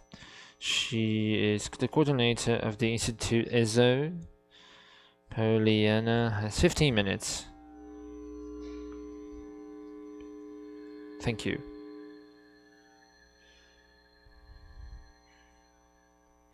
I'd like to say hello to everyone who is here and everyone who is online. And we want to, everyone who is witnessing this important moment. So I took a few notes here. We try to hear the audience as well, if there's time. But of course, I cannot begin without celebrating the political importance of having representation in this panel, in this seminar. To speak of oppression, to speak of colonization, to speak of violence, to speak of this that is still so present in our days, has been very well mentioned. I mean by Dr. Denis, Dr. Karen. So obviously there's no way we can watch the video from Daniela and not consider that this is not a big deal, right? Looking at what we saw in the video. So it's a very simple manner. I mean, it's taught to us, we see that when the state comes and it lets people die. So we cannot speak of health, we cannot speak of collective health without taking a step back and think about the genocide of black people, indigenous people in our country. And I say this because when we think of intersectional work, we need to cross structural elements in our society. So again, I would like to reiterate that we cannot speak about health without speaking about consciousness, about class, gender, race. We need to understand policies of so many people who operated for so many people, and I take the liberty to say that it still happens, and not anybody but specific people. So these people have a race, an ethnic group, and we see that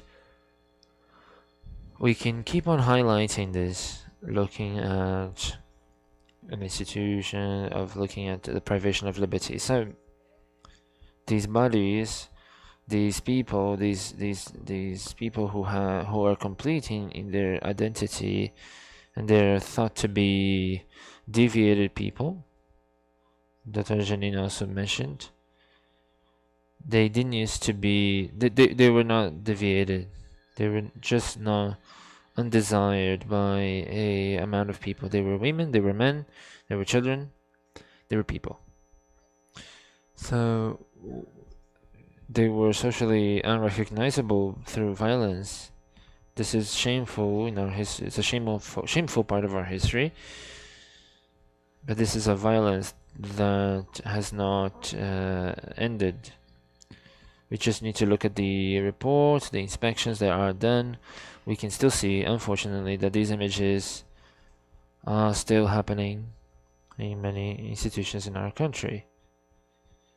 And we need to look at this, and we need to consider an anti-asylum policy. It comes through a very powerful struggle.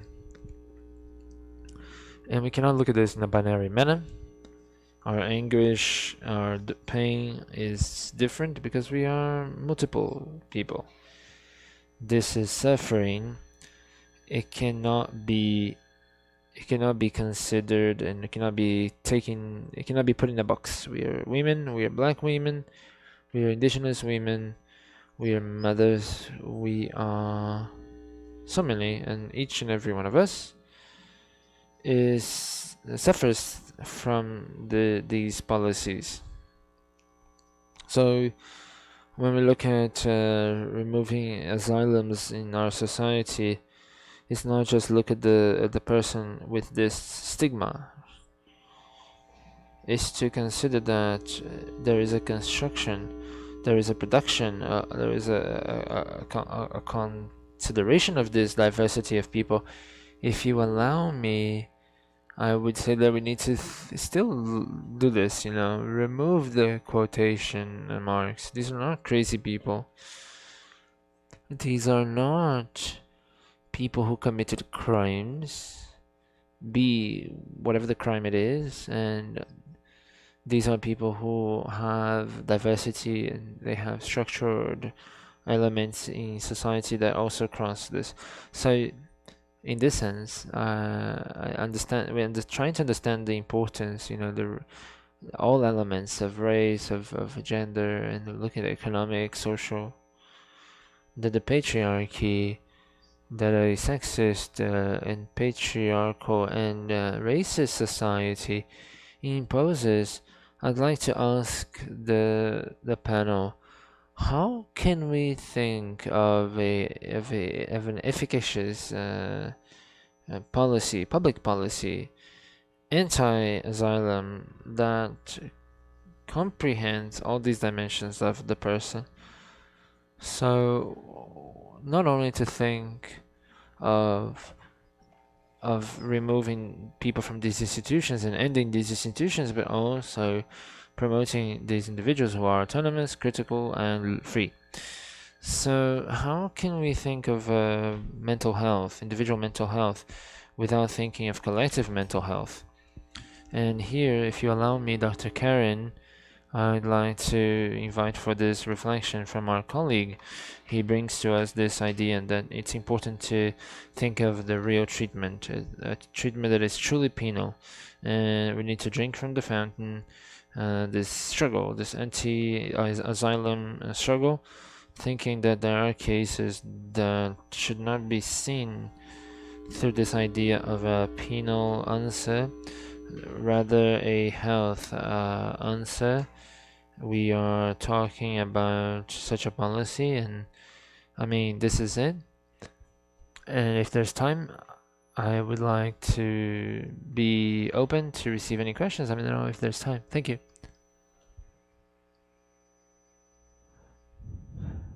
Thank you. Thank you, Poliana. Thank you for your words, especially the questions that she asked us.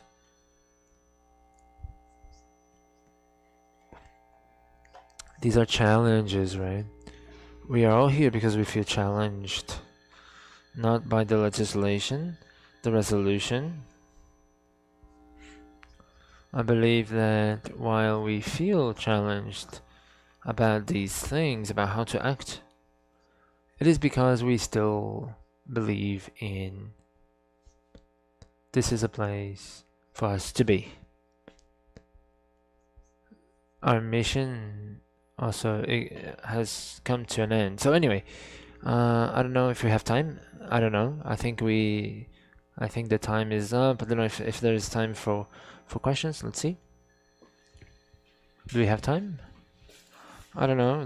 I think there's a question. I think there is a question.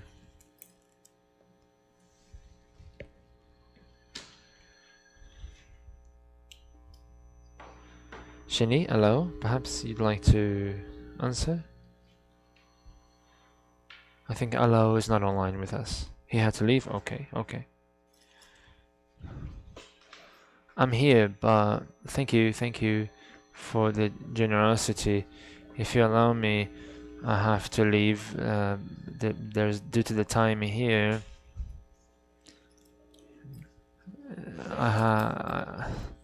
We understand. We appreciate your availability with us. It is really a joy for me to be here. So to look at this and explain this, when you look at other elements, Jenny can take care of this with more propriety, really.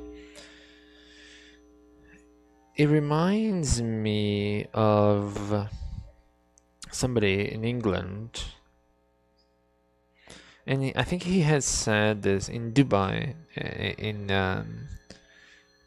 It was an interview in a country. I don't remember which country. It was an interview, and he said that the majority of people should not be in these institutions, but I don't know who belongs where.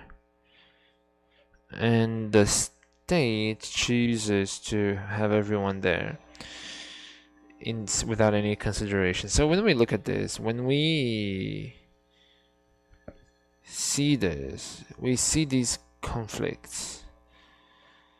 And these conflicts require some sort of answer, So when we look at sexual assault, for example, and we see homicide, for example, in Germany, the cases that really brought about a discussion would be tyrant husbands who would violate their wives for so long because they had, diseases, mental diseases, or the abuse of alcohol, other substances, and they would kill their wives. And these cases did cause lots of discussion and brought us this question of how long, how should we look at this, sexual crimes, it's a big deal. So we look at this and we see that it is necessary to have some answer, some penal answer to this. Of course, we look at these cases, and these cases can be equated, and they should be considered with other ways of answer. So my point is to bring more ideas to this debate.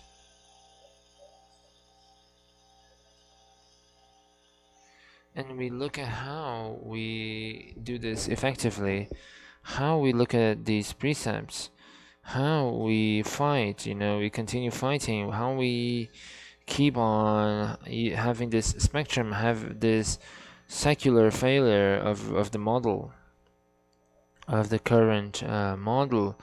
The diagnosis is rather clear.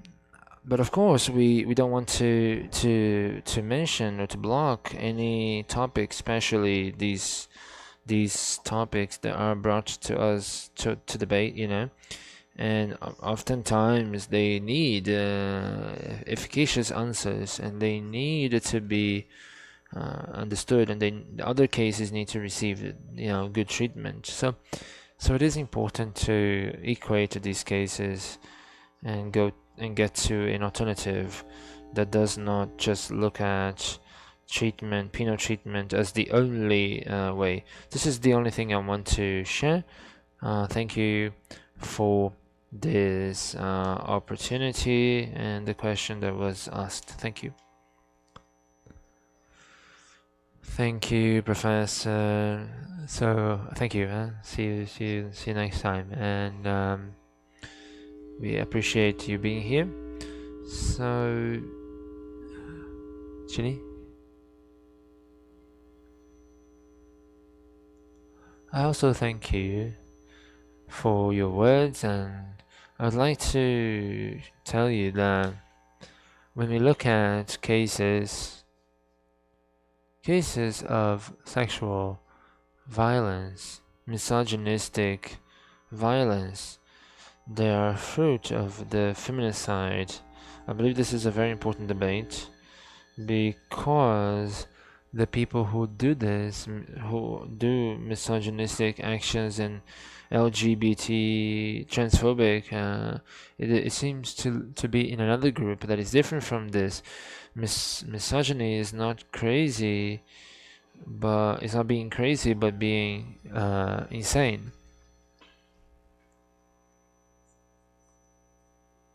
I wanted to add this. Since we don't have much time, we want to think of public policies. One challenge that we do have is to remember that it's not about reparation. That we look at the prison system, it is a public policy, and how we deal with this paradox. The same state that with all pressure of social movements, we have been able to get these policies, but it perpetuates these. So as we want to deal with this paradox, it's a big deal. So in our Guarani people, we learn the values of taking care, of support, of solidarity, of health through play and art. And I think it's not random that the development of these conservative policies, fundamentalist policies, anti-asylum, looks at how we see an attack to these spaces of artistic construction, which are spaces for therapy for people and can really open this for people. I'd like to remind you of a quote from Stamila. She says, what is imagined, it has, exists, and is. So everything that is imagined exists, is, and it, and has. So I believe that art can bring this imaginative feeling, this imagination, and as an experience. And we look at this is one of the best strategies that we used to use. And I recall how intersectional our struggles are. And there's this quote that says, "A world within many worlds." And so then we see this idea, not only this right as indigenous people, but also everything that goes against this idea of a monoculture. Thank you. Thank you for. But we have no more time. It's not possible to open for questions. I'd like to. I want to try and finish this panel by something that was very well said by Jenny. This idea of looking at the public policies, and the first thing we need to think of and we need to consider, we've been saying that for some time, all the time, is that it cannot be the first public policy that these people find, so it has to be the last, the one that faces when the state offers as the first contact of a public policy prison. So when everything is wrong, and then we need to look at this, and this is why we are where we are. Thank you everyone for your participation, for this wonderful panel, and I believe this represented very well our existence, which is very different, very distinct, but had also so many things in common. Thank you. And now we go to the next panel. Thank you.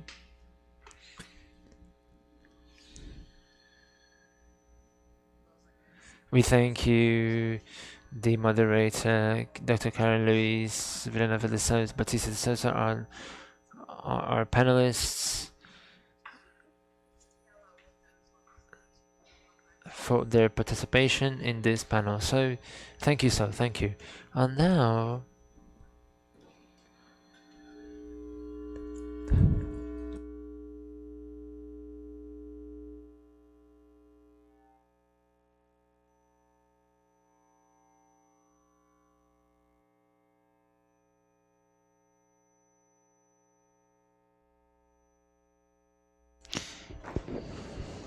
Now we are going to invite to the panel the mediator, the prosecutor, the justice prosecutor of the state of Goiás, Dr. Haroldo Caetano, the speakers, Dr. Ernesto Venturini, Dr. Paulo Amarante,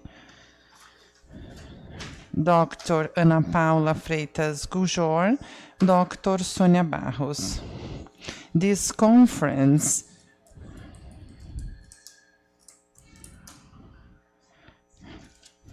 this dialogue from the experience of psychiatric reforms, the Italian and Brazilian psychiatry reforms.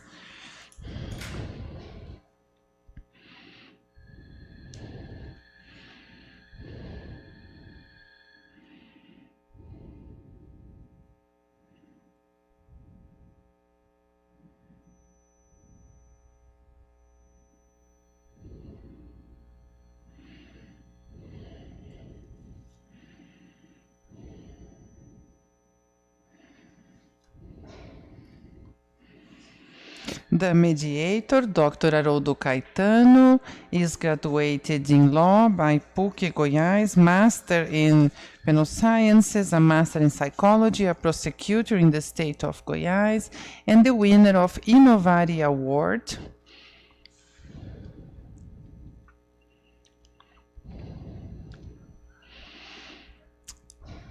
Now the floor is yours, Dr. Haroldo Caetano. Good afternoon, all my friends here, my colleagues in this struggle. So many people who are dear to me. Good afternoon, everyone. It's with the greatest satisfaction that I accepted this invitation of the National Council of Justice.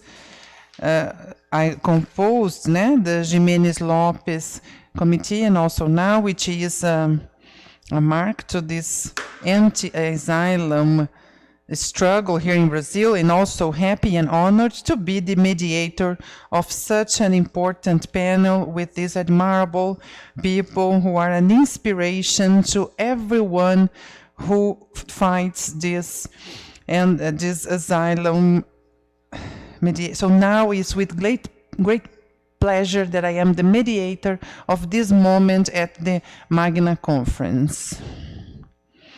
It is interesting when we treat this issue of asylums, judiciary asylums in law, we always have this master lecture. Now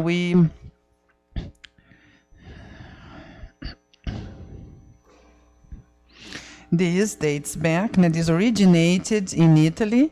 Cesar Lambruso, the psychiatrist, is at the basis of the construction of these safety measures and edification of the judiciary asylum. But also Italy has brought us a century later, Franco Basaglia, who a big reference to the psychiatric reform in Brazil, and who was, we can say, a partner in this struggle.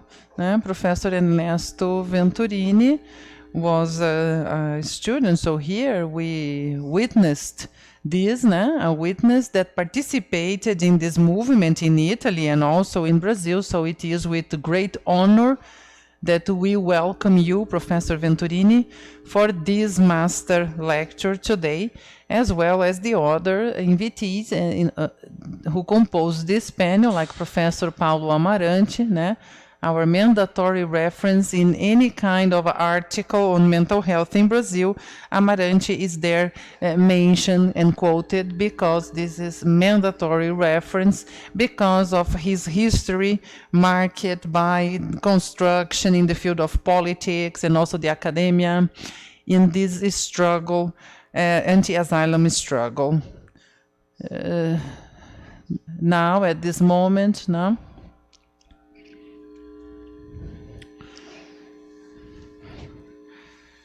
the federal government, in these years of redemocratization that we could, from October last year, again, this allowed also for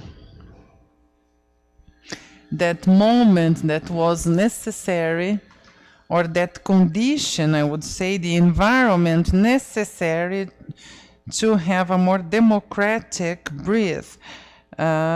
Also in the National Council of Justice, I'm certain that Jimenez Lopez group, we had, which allowed the addition and the approval of the plenary to approve this resolution.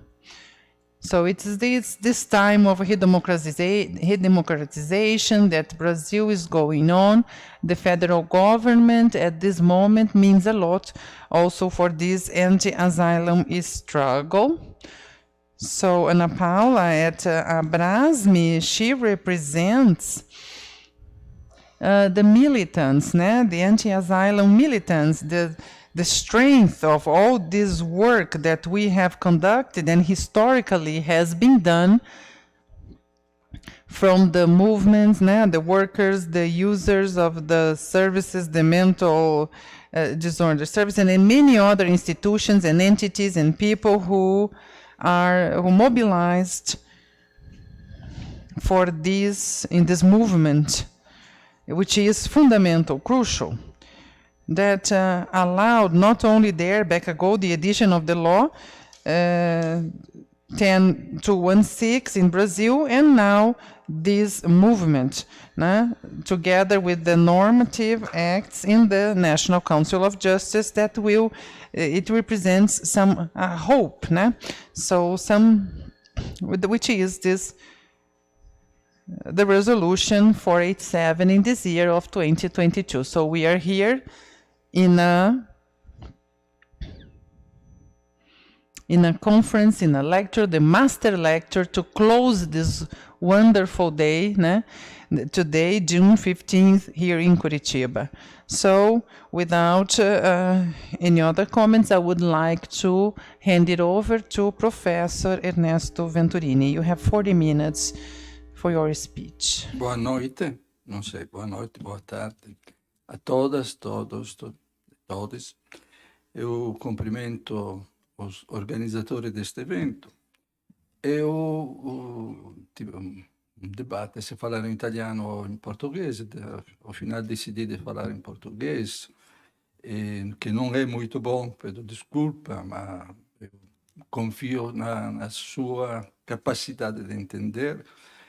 Falo português porque amo este país, esta língua que é a linguagem da minha esposa, dos meus amigos, e tenho muito admiração para a coragem e a alegria deste povo. Então, vou falar português.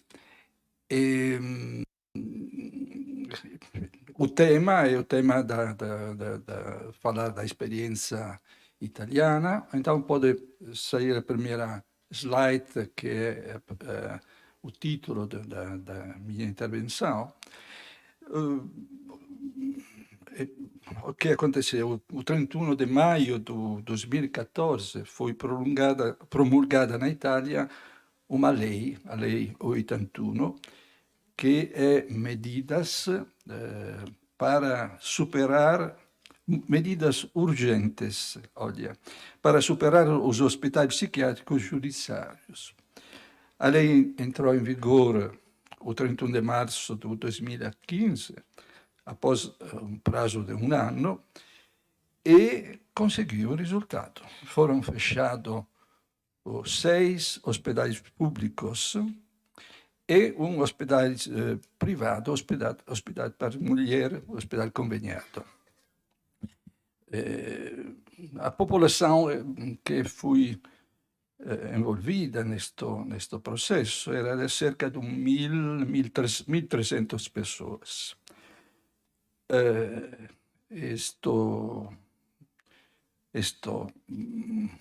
Depois, alguns anos, estamos falando de 8 anos, a gente pode fazer uma primeira avaliação. A gente é aqui para contribuir nesta avaliação.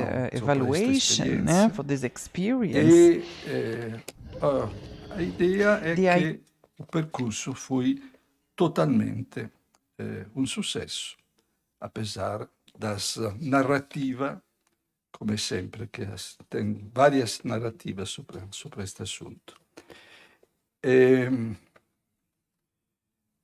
Então, esta é uma data histórica, o 2014, apesar que, como justamente falava o nosso moderador, o Estado de Goiás já conseguiu o resultado de fechar os hospitais psiquiátricos. Mas também, claro, que a Itália não é o Brasil, a relação é diferente, o número de populações, a magnitude do território. Mas então, estamos falando de um Estado moderno, complexo. Então, não é um pequeno Estado, não é o Estado de Mônaco. Então, a mensagem é que fechar os hospitais psiquiátricos é possível, psiquiátricos judiciários é possível. Não é só um assunto assim de direito. Justamente hoje Leo falava sobre a obviedade. É óbvio que afirmar o direito de todas as pessoas, mas o problema é concretizar esta obviedade, que não é fácil. Então,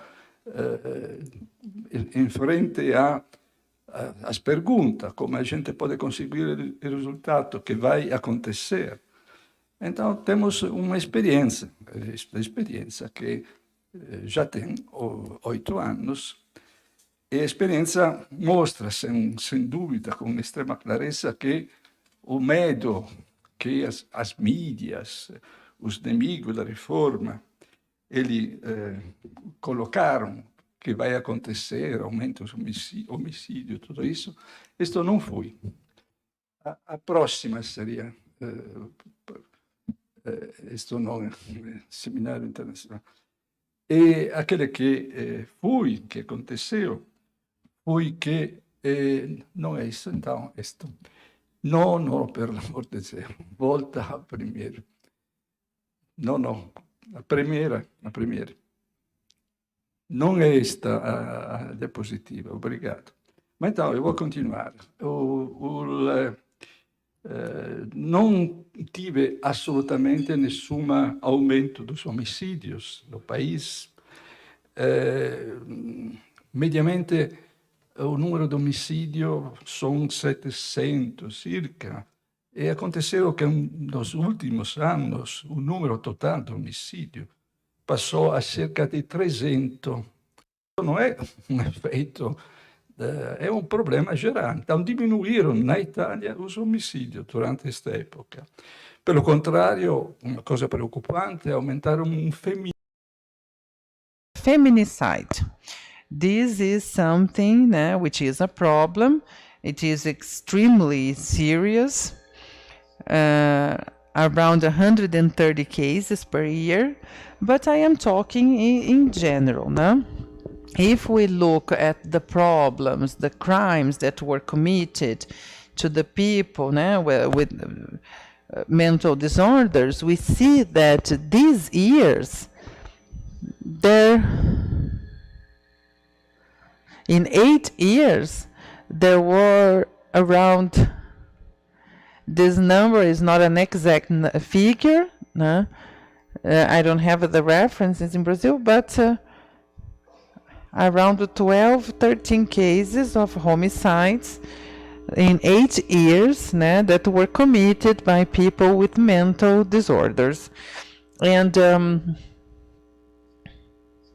simple homicides, or in 20 cases,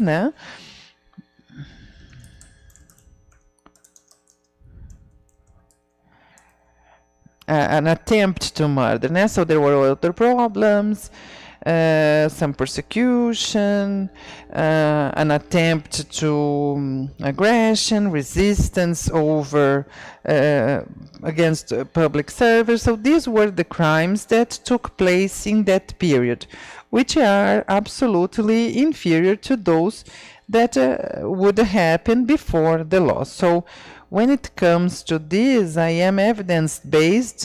This is an evidence, this is a fact.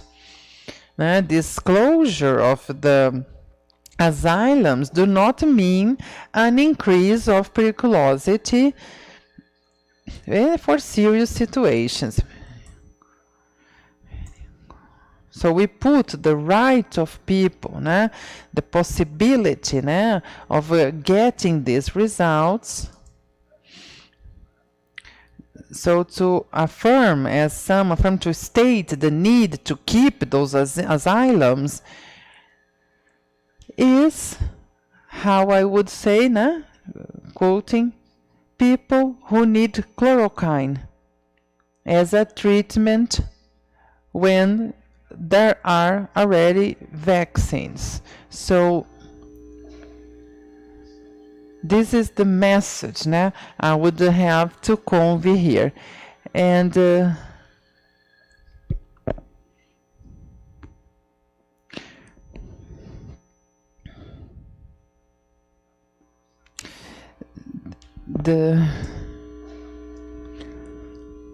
so I'm happy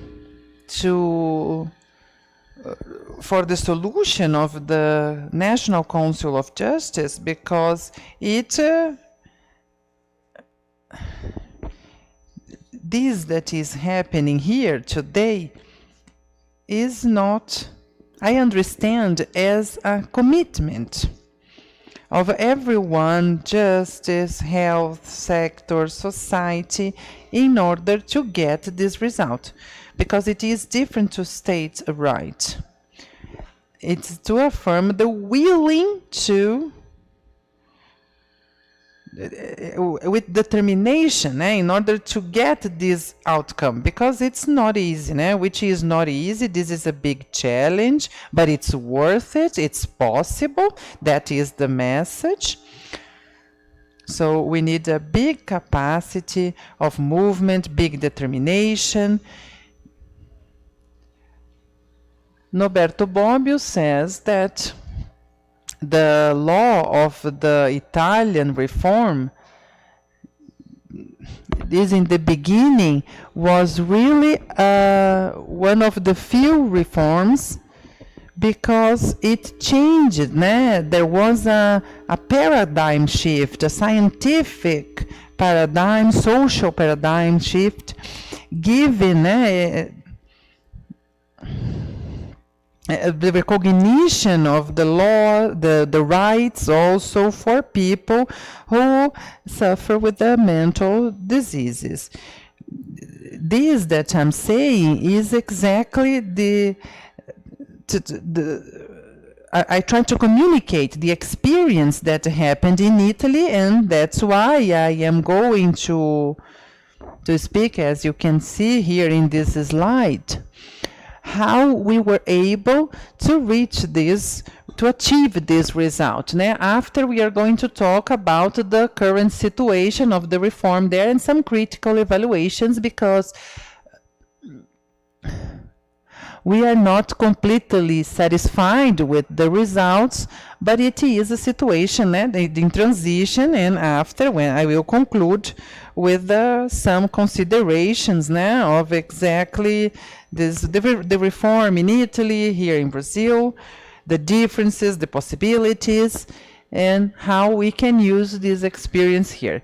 So, like it is shown in this slide, the law of the reform was not just one law. There were at least 4 laws and 2 projects. So 4 laws, and now I will conclude. When I conclude, we hope for another law. So this also gives us an idea of the complexity of the process in the beginning of the 60s, when Basania goes to the asylum of Doricia, and after 15 years in the academia. And this is the essential aspect, because he had never seen an asylum first, and then he asked, what is it? I'm a doctor. This is like a prison. So this reflection, this ingenuous reflection, contains because there is nothing to do with the situation with the Hippocrates. It's more, it was a naive analysis that he did. He would like to return to the university to see how he could challenge that challenge. He could. And then this is what generated the first law, exactly because of this experience now of a hospital that was open doors. There was community management there, so the users, the people that were in hospital, for the first time, they had a voice. So they would conduct the assembly there, the meetings, and this is what we call there the recovery, of the users. This was already there, because finally the people, the protagonists, were them. So we were listening to them for the first time, to listen about their problems. So after that experience of this, the closure of the asylum, before any law, it was the law 58, the Basania.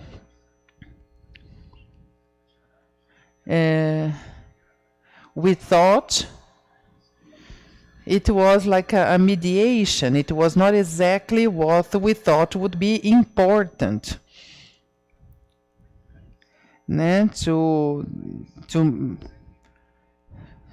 Without the involvement of the university to provide, to medicate it. So this was the closure of all asylums. This is fundamental, this is crucial this idea of we have to be like radical. This is my experience, né? So let's start, then this, so then let's see what happens gradually. No, this is not like that. My experience is that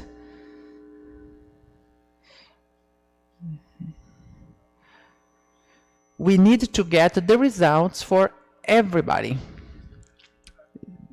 This is to overcome ambiguity. Of course, I had a problem after this law, because the third law was the law of the NIJS. Né? So the reform, it was a special one for the people that disappeared. There is, but the law was incorporated into the NIJS. So this health system assumed this. So there were many articles there, né? Because they face this. It's not, it makes sense, né? This is the NIJS. There is no special law for people. This is a law for everyone. This is a health law, okay? So there was a problem too, because after that there were some difficulties. There were no resources necessary as there should be. For example, a protagonist of this period was Franca Basaglia. I am writing with Paulo Amarante and my wife Stella Goularte and Sviati about the life of Franca Basaglia, a fantastic woman that is unfortunately known as the wife of Franco Basaglia, so Franca, so it's really there was a law, né? And it is her merit because she faced all the difficulties. The family members were against that law, né? For mental health. She listened to everyone. She would talk to all these people, and then later on she accepted the possibility of being a senator. So she worked in the Senate. So she had this capacity, this political capacity of showing how the problem was the enforcement of law, because with the enforcement of law the results were good. And this is also something that will go to my conclusions, né? So in 1993 in the Senate, Franca presented a law to abolish the inimputability of those committed with mental diseases, because that situation, that people were totally incapable of understanding, and when she would provoke this situation, né, like she still provokes not only a healthy issue, but this trial to ensure this, because it was at that moment the parliament did not accept the idea, but now this is my expectation now is presented in the Italian parliament a law to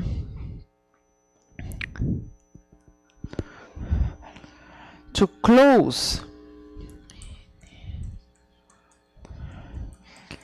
everyone it's really complicated to understand this idea of legal disability. Né? So for all the legal disabled, the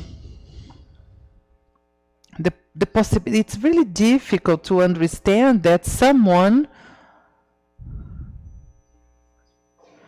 who shoots or stabs someone, the person does not understand the difference, né, Or, for example, caring for someone. Maybe this person does not understand the difference of caring for someone and stabbing someone. So it's not scientifically shown that there is no difference.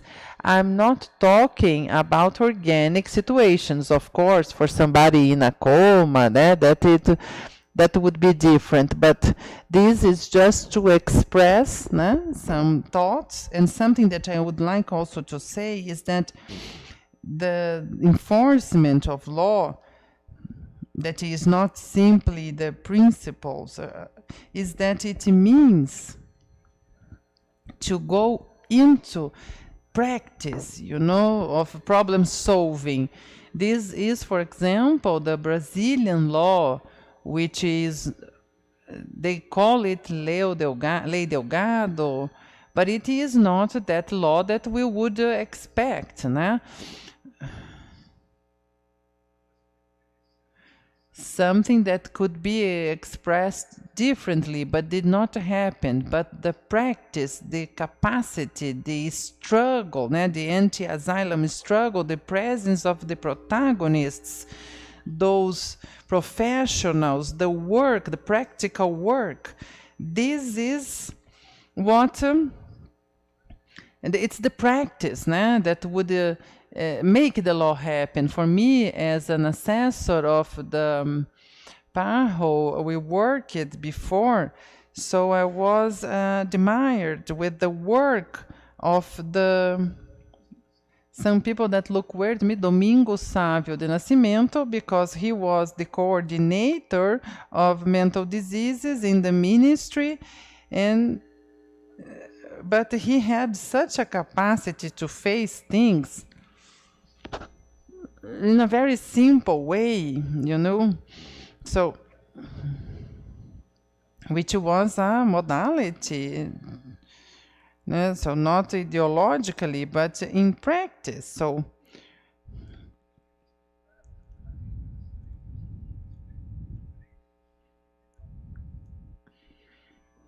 So in the end, that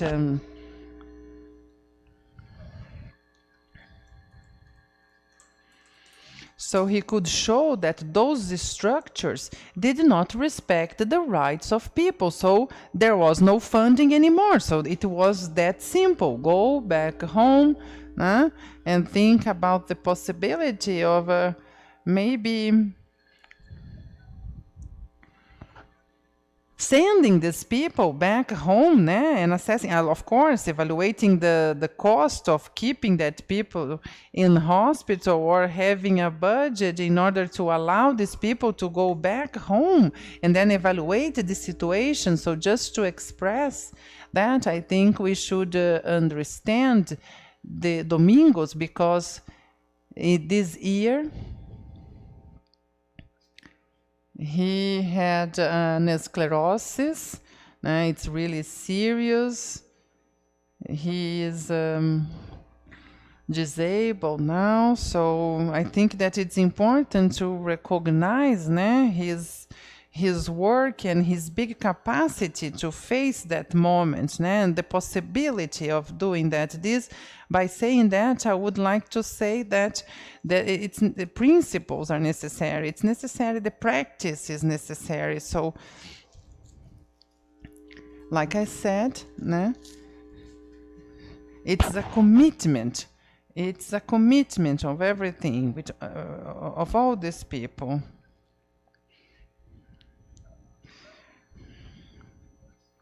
Of course, after this law in 1978, it seemed absolutely necessary that paradigm shift that happened in mental health would bring automatically, would cause the closure of the asylums, judiciary asylums, but what happened is that the judiciary asylums were subject to the Ministry of Justice. And the reform was a reform that took place in the health ministry. So this is the difference. This difference hindered the possibility of making it possible, impaired this possibility. So here in Brazil, for example, the experience of Paper J Minas or the Pile in Goiás showed the fundamental experience. This showed the possibility of facing the problem like a criminal block. For example, the organization of health services, so they would take the responsibility to conduct forensic evaluation of these people, providing the people, so having this responsibility of doing proper appropriate assessment of these people who are not capable to make decisions, and then facing the judge, we say we are going to assume their problems. In our health organization, we are going to do some interventions in prisons. So all these have showed the possibility, the practical possibility of offering a response. For example, in 40 years, nobody has been sent to judiciary asylum, and there was no problem, of course, statistically speaking, the possibility of committing a crime also.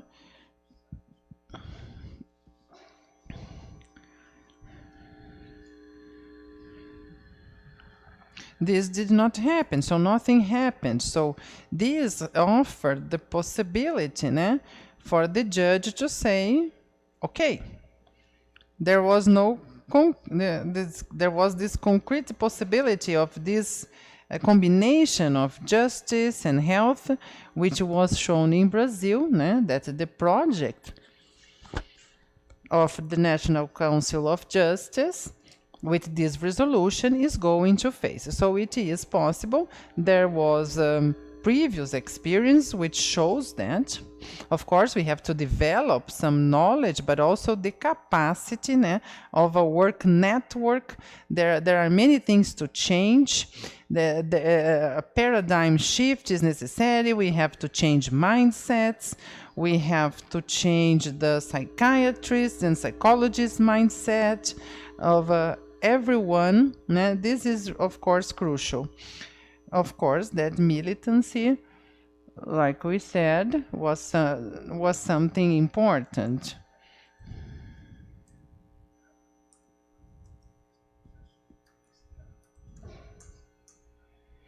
So these years after the reform, until we reached 2014, the constitutionalists, they faced this problem with, like here could be the Supreme Court, but they faced exactly this problem of the disparity of treatment, the need to have the capacity of with the safety measures.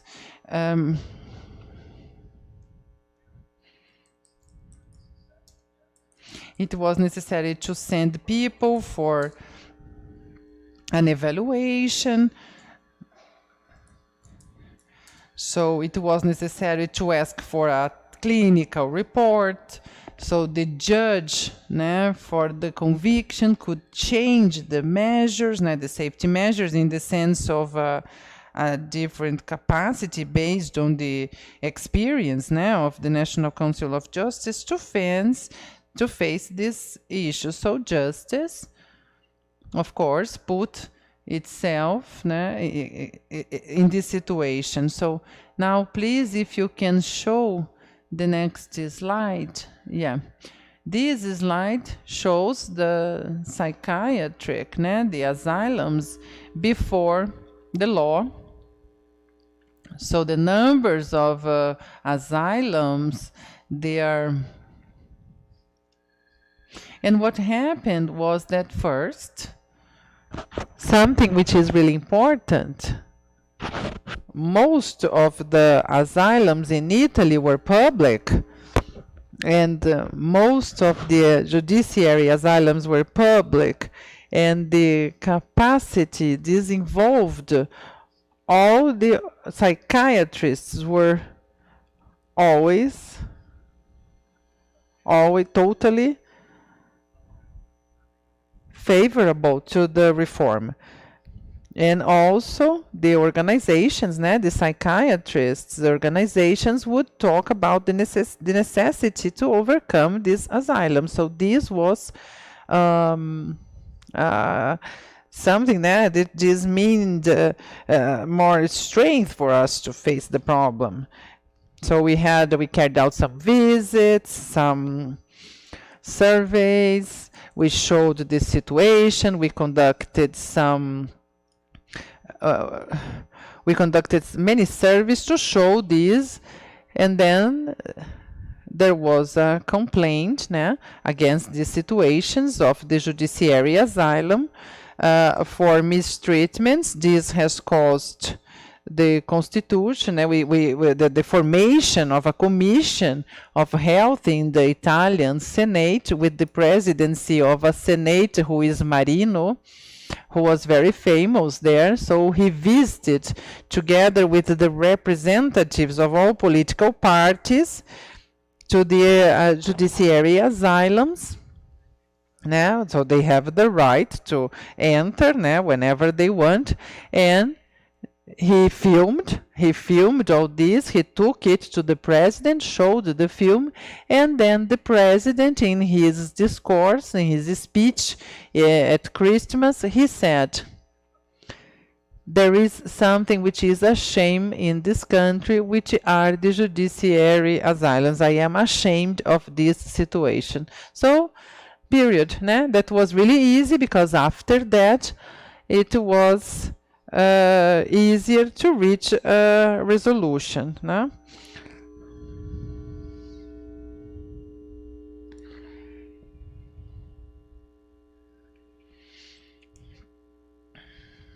So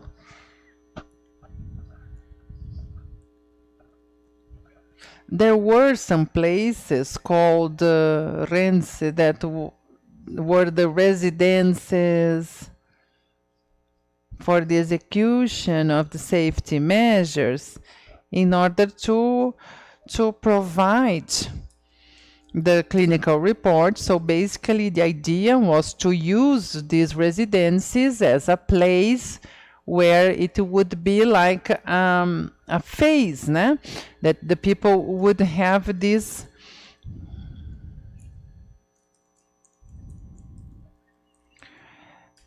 was like maybe something temporary for people. This was the opinion of many people in the democratic psychiatry, that there is always this experience, this negative experience, that when you create a sanitary bed, a room, or any structure, automatically this structure is going to be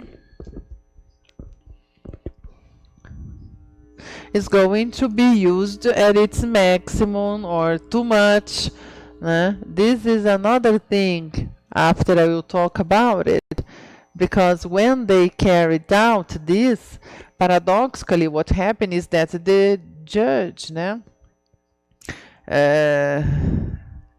before, when facing the situation of the judiciary, which he knew was unpleasant, they increased with some temporary safety measures to these new structures, because they thought, okay, now that's the end of my fault, so it's easier for me to do so. But this is really dangerous, because something is the person, we have to try to get an answer, but it's difficult. We do not leave this place if we cannot find the best answer for it. But a different thing is say, there is a place there which is temporary, and we can send the people there, So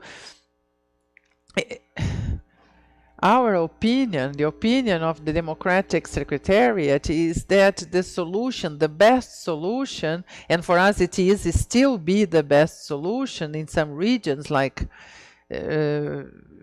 Trieste, is that we would have some customized projects, projects that would involve different structures, judicial assistance, education, mental health, the mayor of the city, and a budget that would be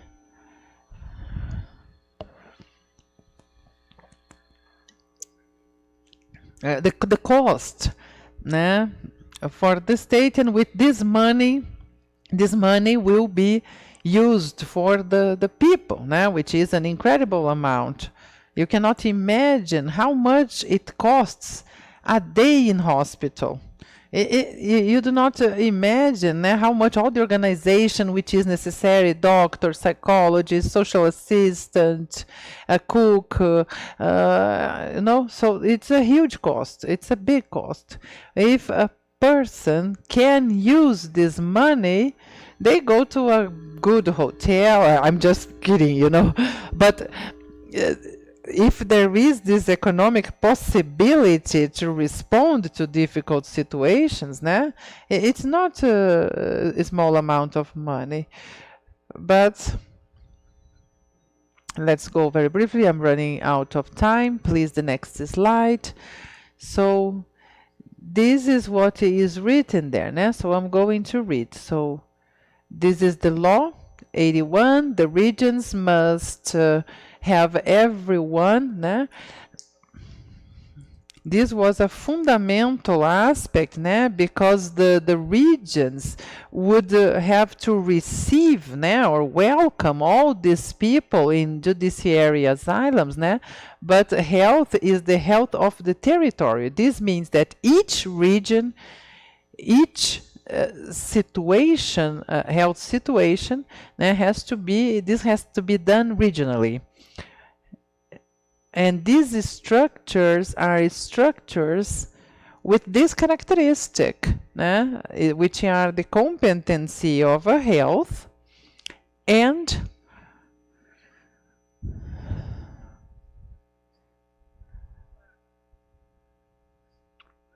a problem that used to happen, that was a terrible mediation, because these structures are sanitary structures. So in the interior of these structures, there are health professionals with so if people want to leave, there is no custody. The people are free to leave. There is no custody, like some safeguarding. They can leave at any time. So what happens is that to somehow address the fears of the population, some mayors, they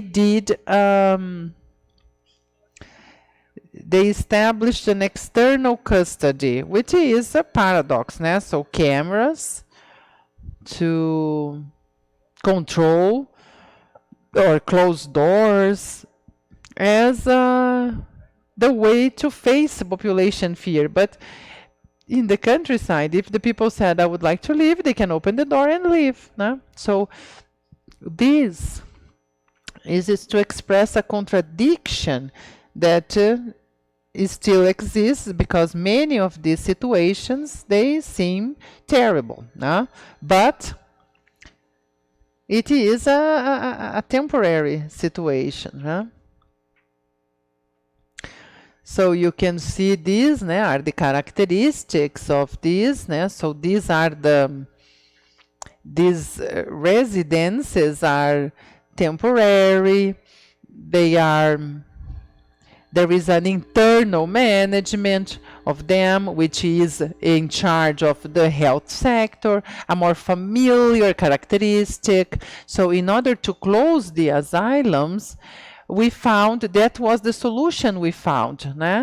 It's not the best possible solution, but it was the solution that allowed to close completely all asylums. It is a temporary situation.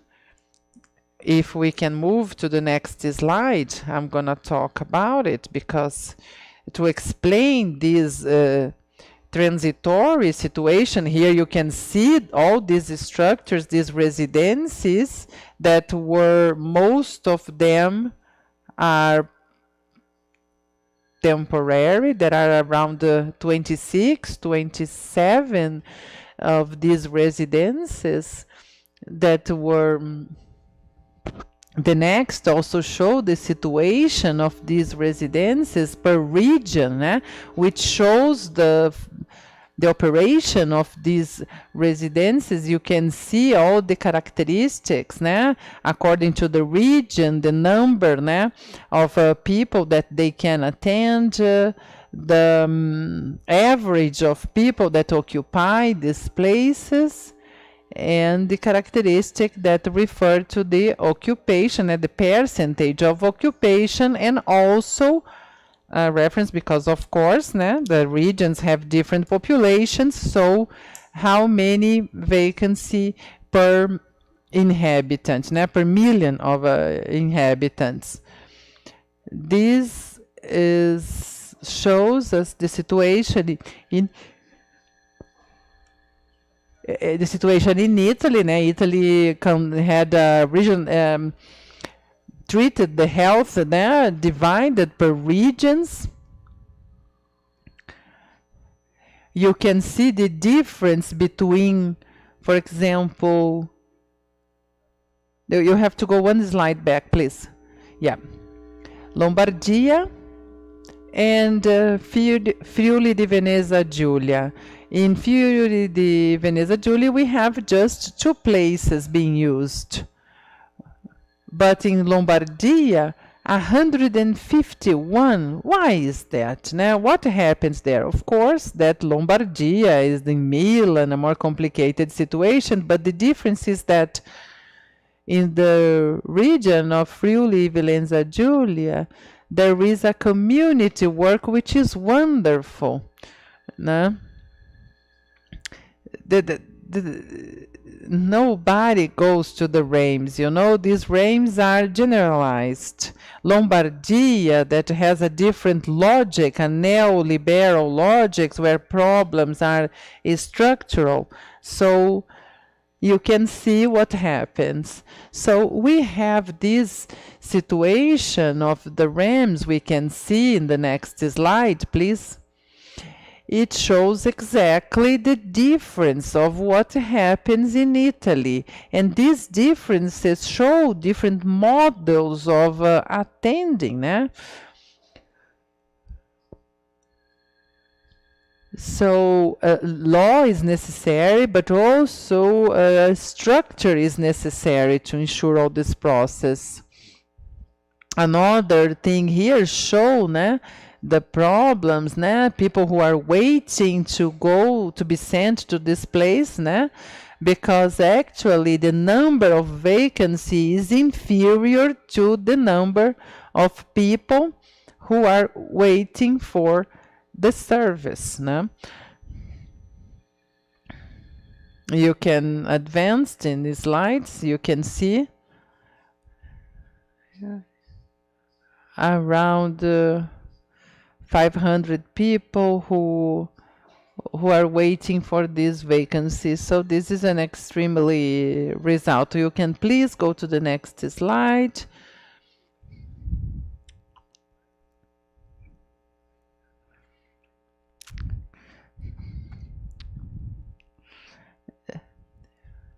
I'm going to my final conclusion. So this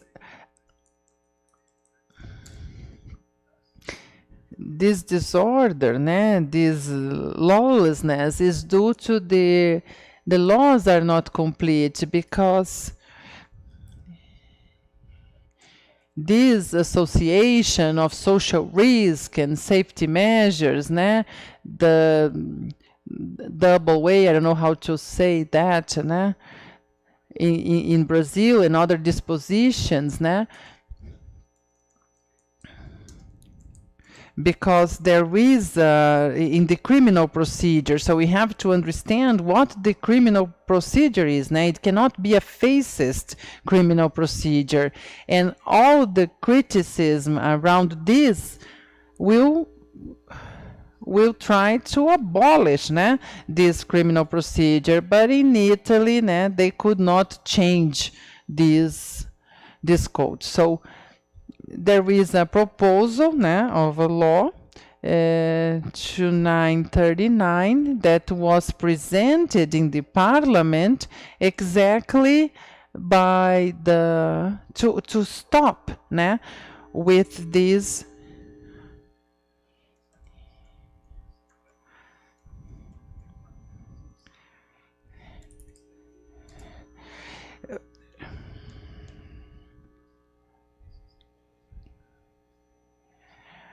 So this idea to solve this legal disability and all the safety measures, so the alternative for us is simply that there will be a place which is the prison. If it is something horrible, the problem is that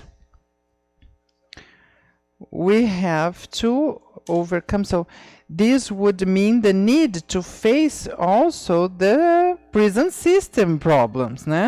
So I will keep this situation, this ambiguity, this absurd ambiguity, because I don't want to send people to prison. So I send the person to an asylum. I understand, but this is not how it should be. We have to assume that. So this means that when you can go one slide further, yes. So when we are talking about facing the problem, overcoming the situation of the judiciary asylums, this is a challenge to the whole, to everybody, to society, to justice, health, economy, work, education. All this has to be involved in that, because it is exactly a huge challenge. So it means that we have to think and strengthen the networks, the mental health networks, which in Italy, in my opinion, and also in Brazil, we need to, there is hope, there is a good experience to create this network to sometimes the CAPES, CERSANs are places that are, really defensive. They are not actually, they do not understand the reality of the community. So we are there. Of course, it's about identity. We can work art therapy, but the problem is how, That is the problem of insanity. So how do we understand this? How does the community understand it? So, of course, we have to build a work of inclusion exactly to overcome these structures that should be temporary. Okay. So the next, my conclusions, this evaluation of how we reached this result, this conclusion, and this, it shows that overcoming asylums is impossible. We understand that without a complete change in law and the problem of unaccountability, or this, we are going to have this ambiguity. So this is a very clear, this is an objective, of course. This challenge is a challenge which means increasing the capacity of sustaining with a community and with a network to help to support these people who have problems. So it's a problem with resources. It's absolutely important to qualify and train these people, these workers. It's also a problem of developing maybe some training, not exactly the university, I would say, that is refer more to a knowledge. I don't know of it's United States, the old asylums there, but it's not like that. It is a reference to the clinical aspect. So I think the experience like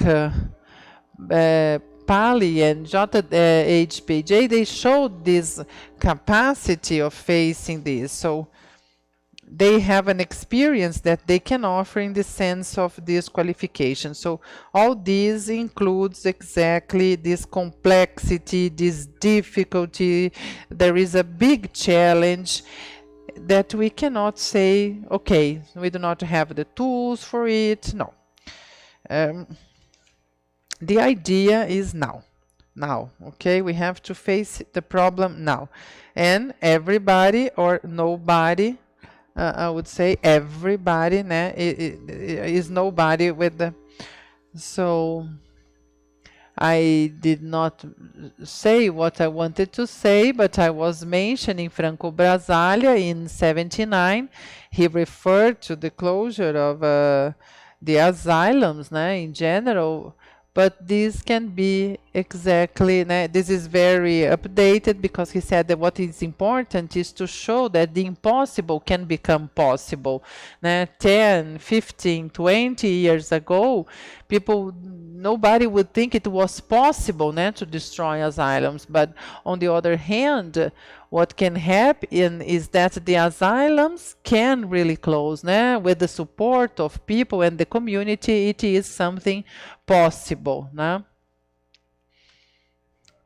He would say that this can happen.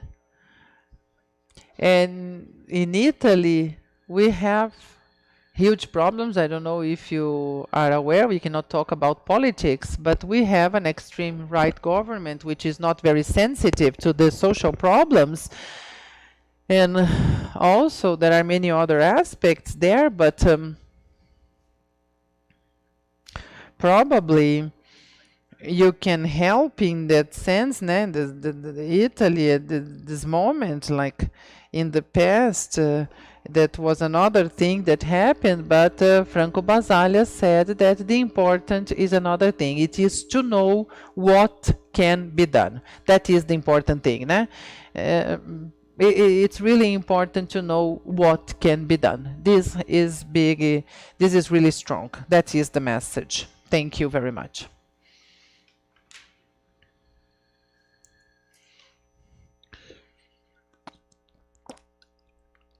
Thank you, Professor Ernesto Venturini. During your speech, we had like a journey through history, all the psychiatric reform in Italy and in Brazil with your participation, which is crucial for this process, and this really enriches this moment that we are living here in Brazil, which is a historic moment with an important step that we are taking with this proposal in order to close the judiciary asylums. It's interesting to listen to it, to these proposals for the end of this legal disability, which is also a very radical decision, but which would not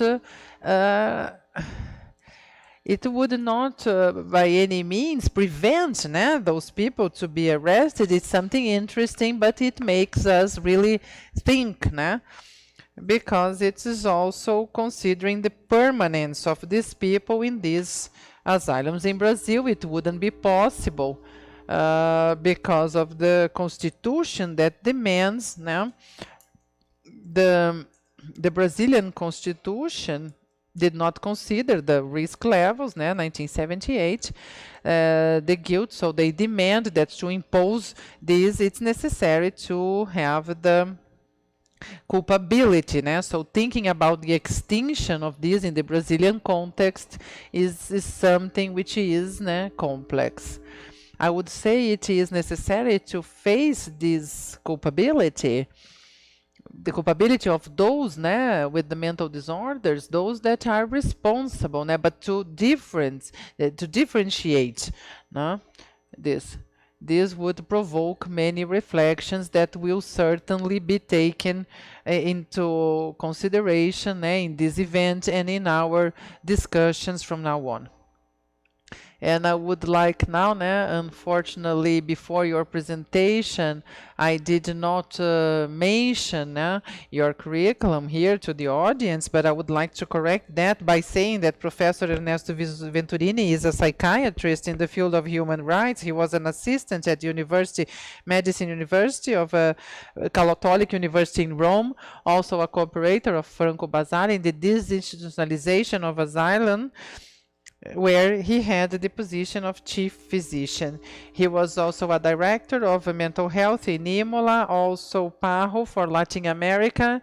He has been working since '92 with the psychiatric reform in Brazil. She is a representative of Franco Basaglia Association and also Fiocruz. Without any other, I would like to open the floor to Professor Paulo Amarante, who is a senior researcher of Fiocruz, a doctor in public health, honor president of the Brazilian Association, ABRASB, honoris causa doctor in the, and also post-graduation of the universities here in Brazil, Argentina, and Uruguay. Professor Amarante, you have the floor for 20 minutes.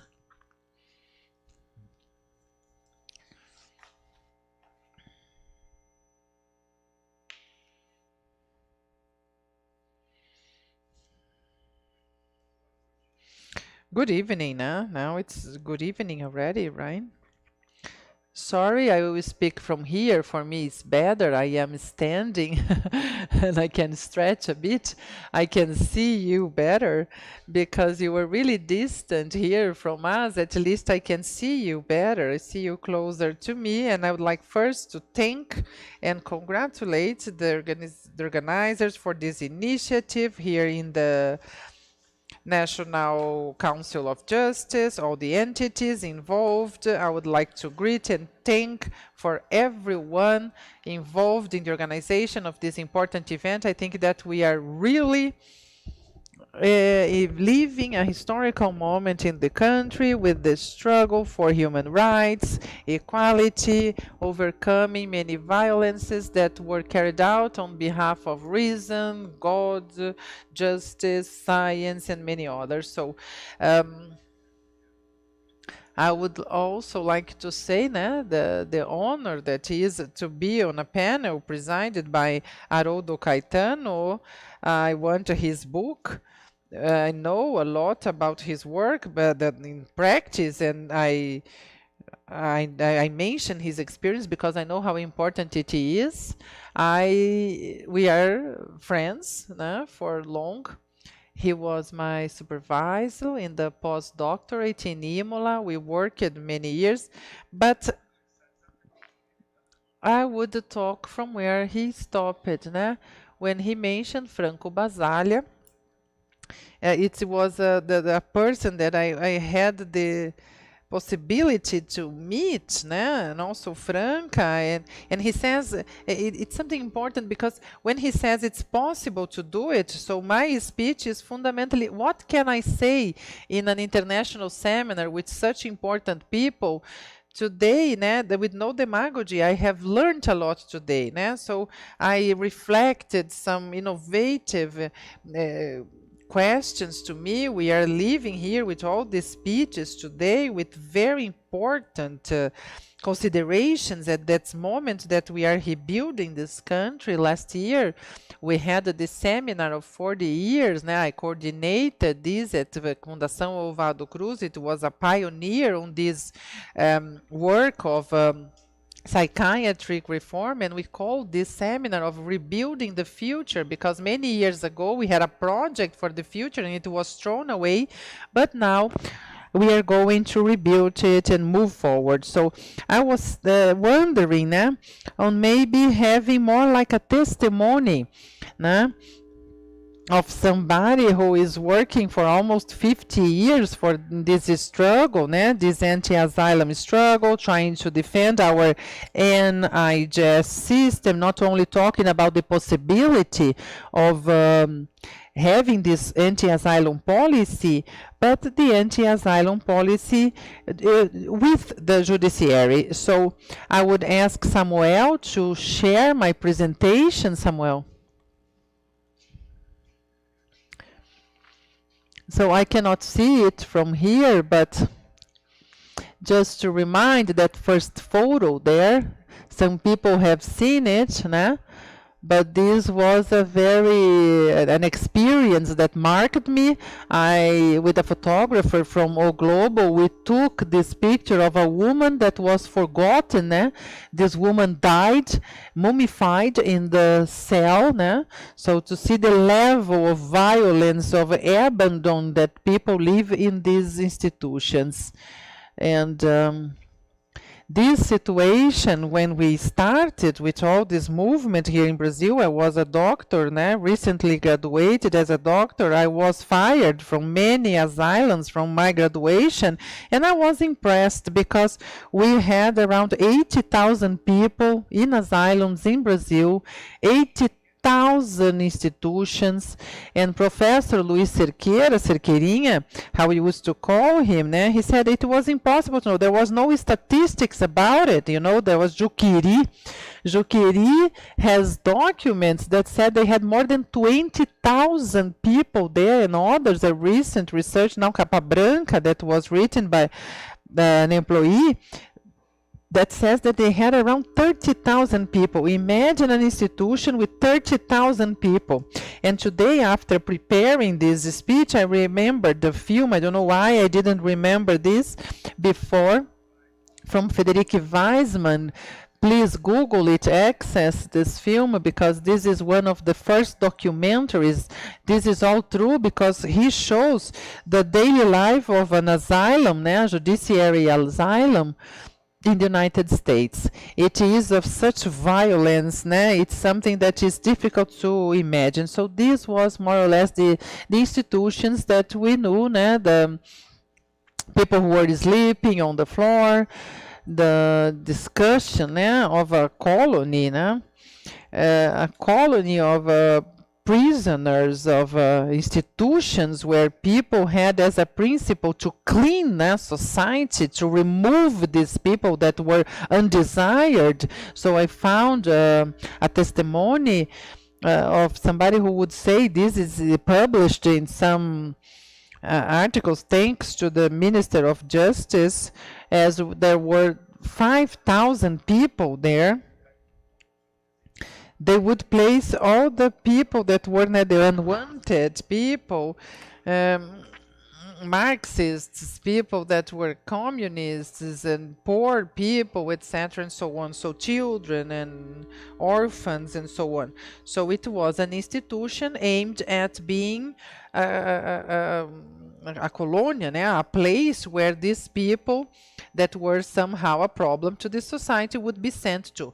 So big part of these asylums were private, that would be kept with the resources from the NHS. Here are some pictures, then I wonder, this was the book that was given to Daniela Arbetz, the Holocaust, which inspired her. And this book has all the original photographs of the journalist Luiz França, who produced this, who did this article for the newspaper, o Globo, sorry, it's a magazine, O Cruzeiro. So it would be interested, if you are interested in those, all the photographs that the journalist took in that afternoon. It was an afternoon that he spent in this place in Barbacena, and this even before Franco Basaglia, he refers to it as a Remember that Basalha was in Brazil in 78, né? So it was mentioned, né? Considered a concentration camp. So Franco Basaglia was invited here to Brazil with the psychoanalyst Gregório Baerblich, né?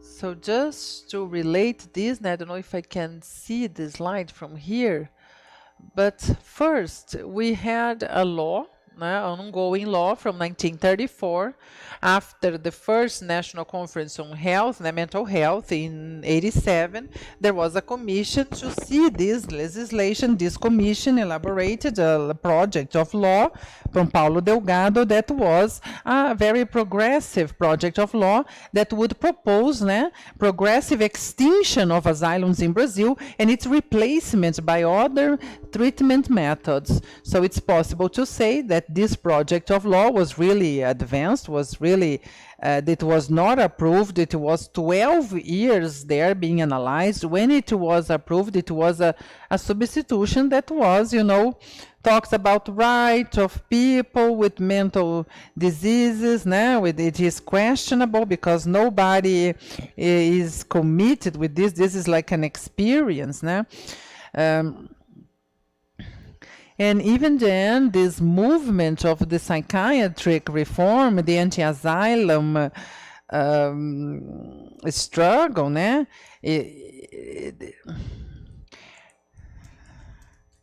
it was really far from what we wanted, but this publication of this magazine in the end of the 80s, which is Radice magazine, which in 79 used this name by referring to these asylums as a concentration camp. This is a photo of Juquiri for you to see the level of violence these people suffered. Many documents would show that.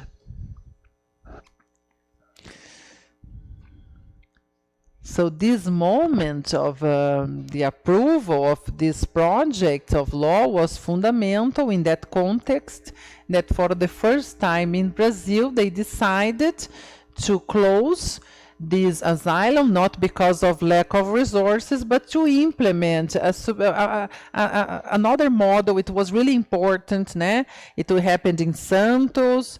This asylum was closed. There was many in its place, they implemented a network of other services, other treatments. So it was necessary to create other possibilities.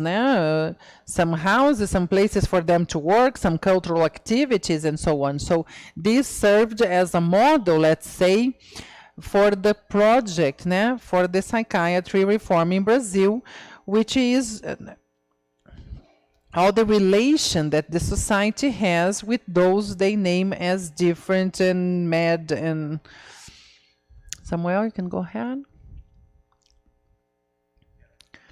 I would like to also mention a dear friend of mine. This photo was taken in front of the Court of Justice in Paraná. His book was forbidden. This is the Conto dos Malditos. He also talked about he reported the violence that was here, so he was punished with an absurd amount of money that he had to pay every time he mentioned this book. He mentioned the asylum and the institution that he was. This book originated the film Bicho de Sete Cabeças with Rodrigo Santoro. It was certainly one of the most important tools. And I talk, when this film was released in 2000, the biggest majority of young psychiatrists, nurses, social assistants, they were really young. Many people, it's important to recover this denounce, this exposure, when he blows the whistle to this situation. And another important thing, which is the Damião Ximenes, this case is really important. Brazil, for the first time, was penalized in the Inter-American Court of Human Rights for the assassination, violent assassination. There are hundreds of situations like this in the asylums in Brazil that end up, very recently a brother of a congressman died in this situation, a musician from Niterói, that was sent to an asylum because he needed a moment of reflection. He was in a depressive situation when he went to the asylum, and when he saw what was there, he tried to leave, and he was spanked until his death. Also, the son of an ex-mayor in Niterói, you see these cases with no repercussion, nothing happens, the courts are silenced, the media reports this for one day or two and then stop mentioning. So, and I would like also to show that this discussion that we have been having, there is my profession, it's my council, when they said that they didn't know about it. I participated in an extensive process of the ministry. I was there in the day this document was launched, which was also a resolution, a booklet with all the experience and discussion from 2008. The federal ministry asked for entities of the ministry, state levels, and everything who was involved with health, education, social assistance to discuss the safety measures and the applicability of law 10216, the psychiatry reform, in this juvenile justice system. So it was a long process. We had a work group, people participating, and at the end of this process, we concluded the adequation of the enforcement of law to the judiciary asylums in the country. Okay.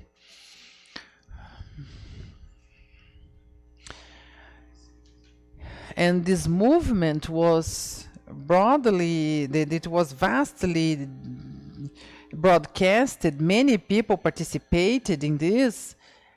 And it is weird that they say now, for example, that they didn't know about it. So this is something that I would like also to highlight the importance. And 2011, when we also had a great, very significant event with people from different states, the federal ministries. And so with that, in all these years now of struggling, and we were able to have a very important process of psychiatric reform in Brazil. I remember when we started, people would say it was possible to do something to treat these people in an asylum or out in another open door institutions. So this was the same concern that Leo mentioned today, this idea that this fear people have, it would be danger, crazy people in the streets. So these are the people that left the asylum. So the economic situation, unemployment, misery, a series of other questions. But we did that. We showed it was possible to close around 60,000, more than 60,000 places in this. We removed more than 60,000 people. We avoided thousands of people to go to this because we closed this. Because we opened some other centers, we created the program De Volta Pra Casa, we had some other cultural activities, social activities, activities for employment. So we had a vast program to deal with the different experiences of people with psychic problems. And this was a very crucial experience because it changed the scenario that we were living. Those people that we saw in those pictures, they are there at CAPES, singing, dancing, producing, building, doing some activities in groups, né? Returning to the cities. And we have to rethink our psychiatric concepts, né? The old concept used by Philippe Ney, the mental alienation, né? So alienated, incapable of, do not know what is, no reason to be, problems with so this is like being irrational, né? Being a beast. This concept is totally ancient, né? So the mental disorder, né, is not. We started using like a,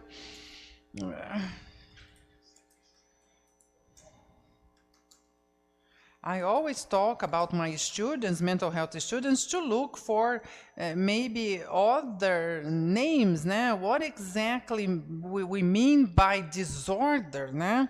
So we talk alienated or sick, or this evokes the character, né, of judging these people. So somebody lost their mind, né? In some sense, this is what it means. So this concept is the concept that has been used, né, to transform this into a pathology. Today, there are no more children, né, that are all have problems, né? So they are suffering from depression, or we are silencing, né? We are talking about, we have an increase, né, in mental disorders. This is an increase of a psychiatric diagnosis, né, given from a concept of disorder which they don't know much. Né? There is very little scientific knowledge, no epistemologic strength. If we do not have it, we cannot diagnose mental disorder as people were doing, for example, hyperglycemia, diabetes, or any other thing. So we should be more careful. We should be more...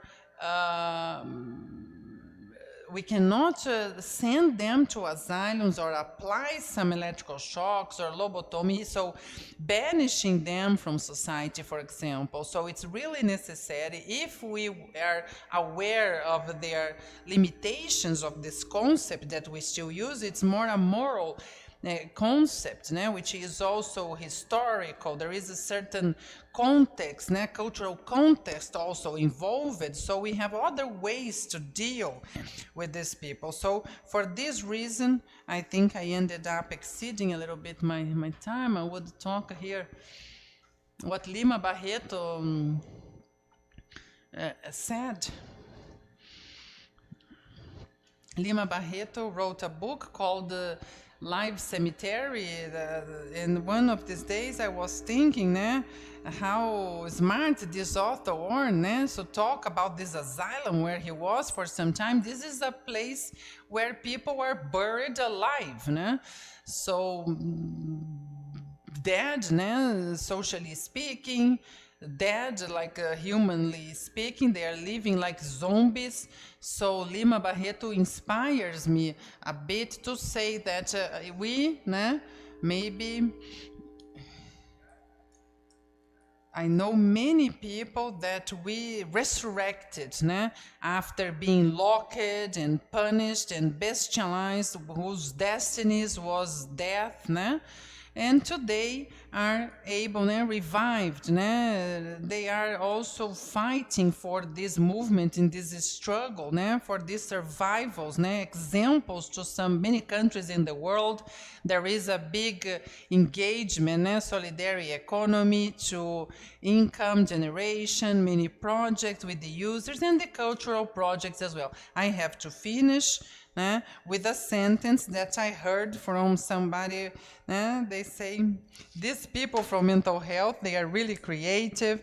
We had a seminar with her. There was Tapirã Pirapiru, which is a carnival block. There were many other groups, né?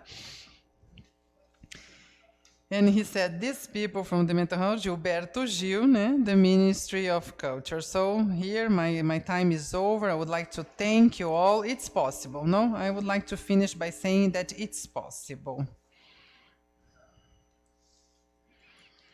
Thank you, Professor Paulo Amarante. You really respected your time.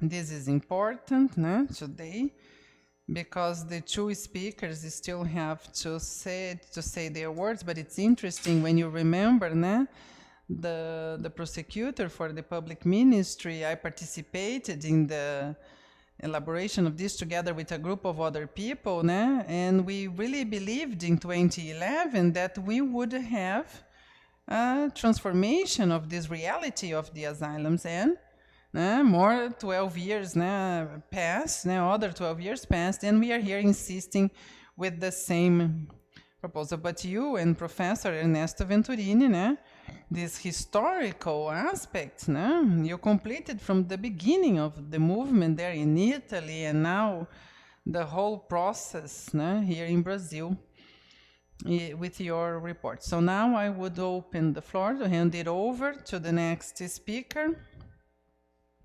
Professor Ana Paula Freitas Gujor, who is a psychiatrist, PhD in public health, coordinator of the Lab for Study and Research in Mental Health and Psychosocial Attention Labs, president of the ABRASP. You have the floor, Professor, for 20 minutes.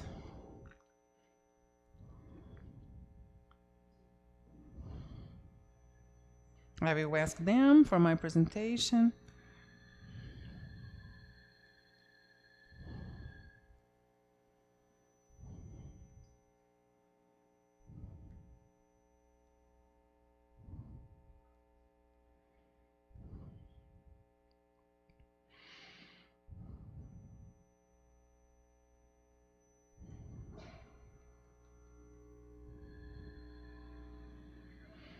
Good evening, everyone.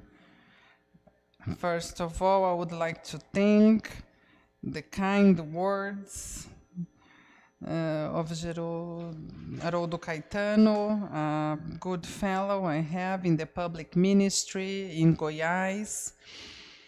I think that this is a very important moment for us in the field of psychiatric reform, and I would like also to thank this House on behalf of the judge, Luiz Fernando Tomás Kepp, and greeting the panel here with me, the other speakers, Ernesto Venturini, Sandra Barros, Paulo Amarante, also partners of in this struggle. So I believe that this moment is a symbolic moment, a historical moment we are living, to be here discussing a resolution of the National Council of Justice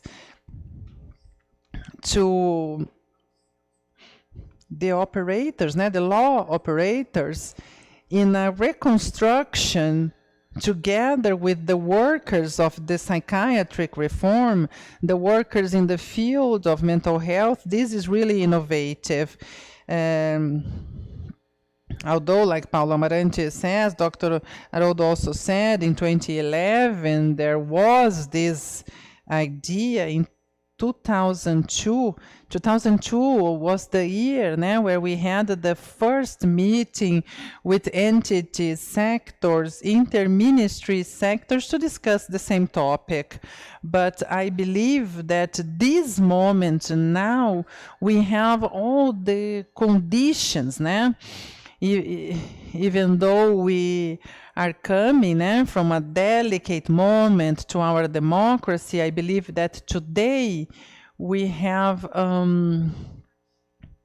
quantitative of sectors, collective sector that are organized political, people very well informed in order to complete this task, that is to establish this dialogue with the society. The idea in my presentation is to try to discuss a thesis that is not, 20 minutes is not enough, so I'm going to be superficial, but I would like to guide in that sense a discussion on the basis of why is it so difficult today to permeate the discussion of our society in this issue of the insane, those in conflict with the law. And I would say the same way we have difficulties to establish a dialogue in relation to our prison system. So please, I would like for them to share my presentation. So first, for this discussion, I like the images and videos. Daniela Arges brought a video, and now it's easy, we can take a photo with the cell phone.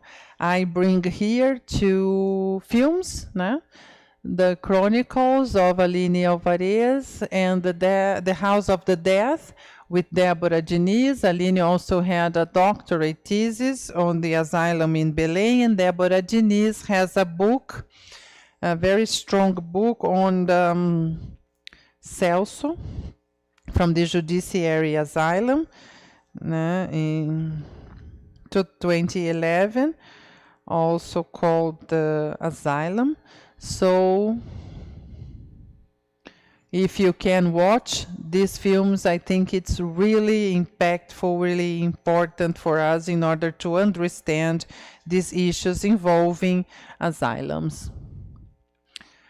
This is the first image, the first photograph.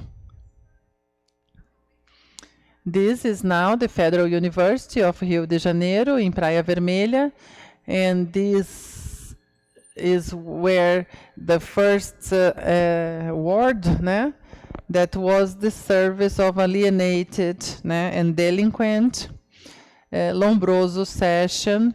We are going to listen about that. It was a specific annex destinated in 1903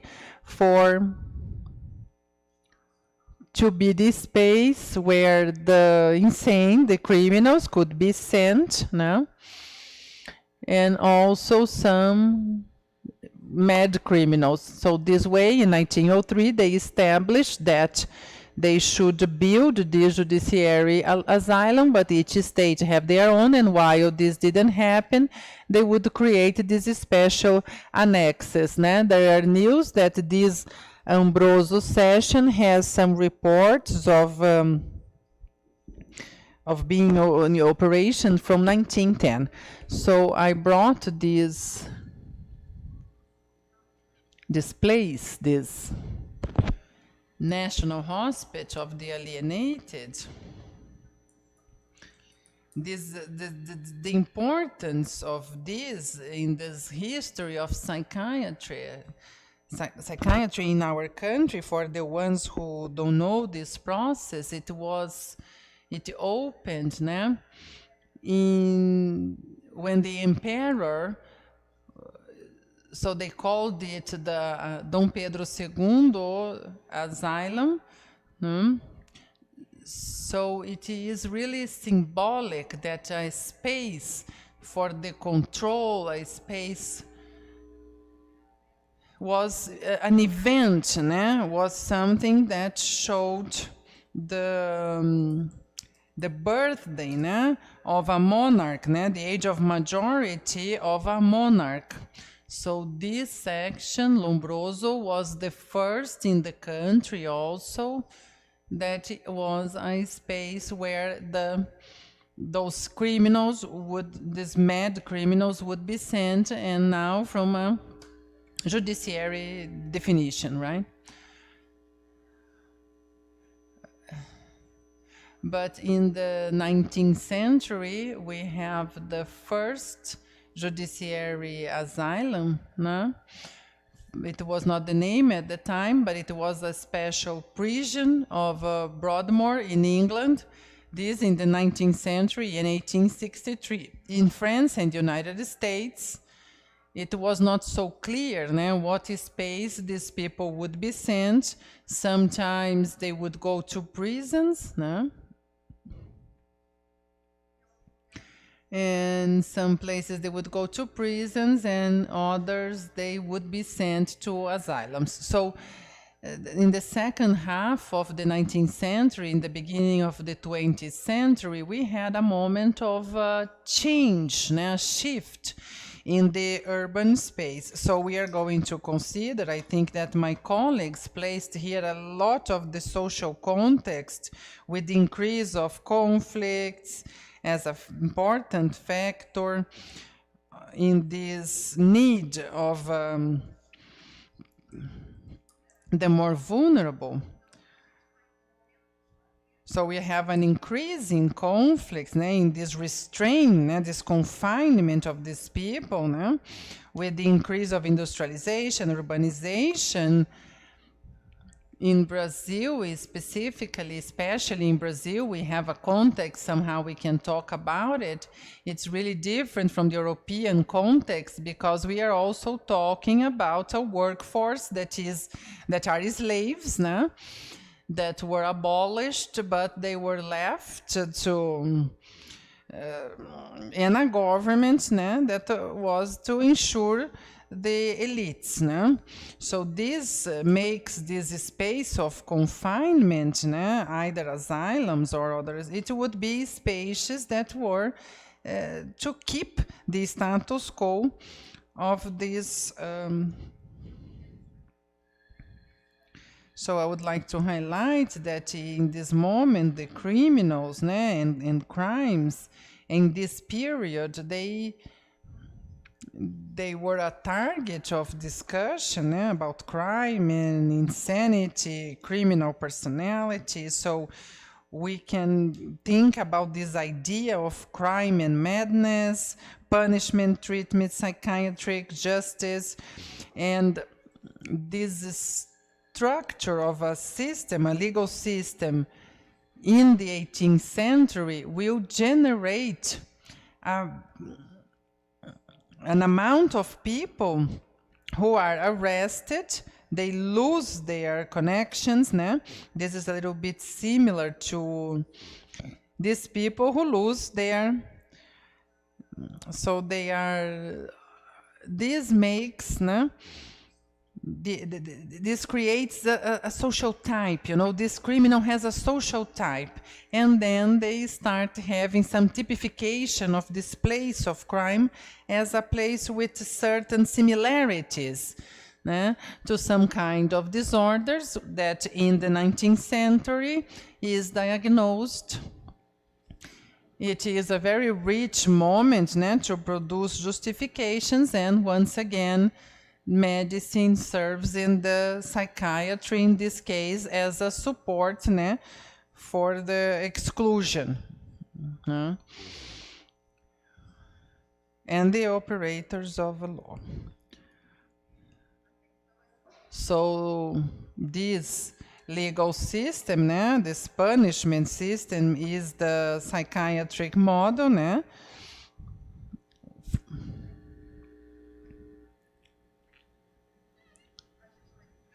we can see here some diagnosis, some kinds of stigma created. We are going to talk about monomanias, Lombroso, who has this idea of the one who is born with a trend to be a criminal, and Morel with the degeneracy theory. And here is the idea of stigma. So this stigma as alienated, degenerated, abnormal, and we see this perpetrating and reproducing in many other groups, in population groups, either indigenous peoples or black people in our country, not only the insane and the criminals insane, generating the construction of an idea of incapacity and periculosity, and this deshumanization authorizes us to confine, né, to have some social control, and we can even include death, né, if we think about these people, né, who live in the slums, the 65,000 people who were killed in 2019. So this is a little bit of the law. We don't have time to talk about this. This is the 1890, né, that would not name these asylums as a specific place for it. So in 1903, there was a special law. In 17, they opened that asylum, and it started operating from 1910.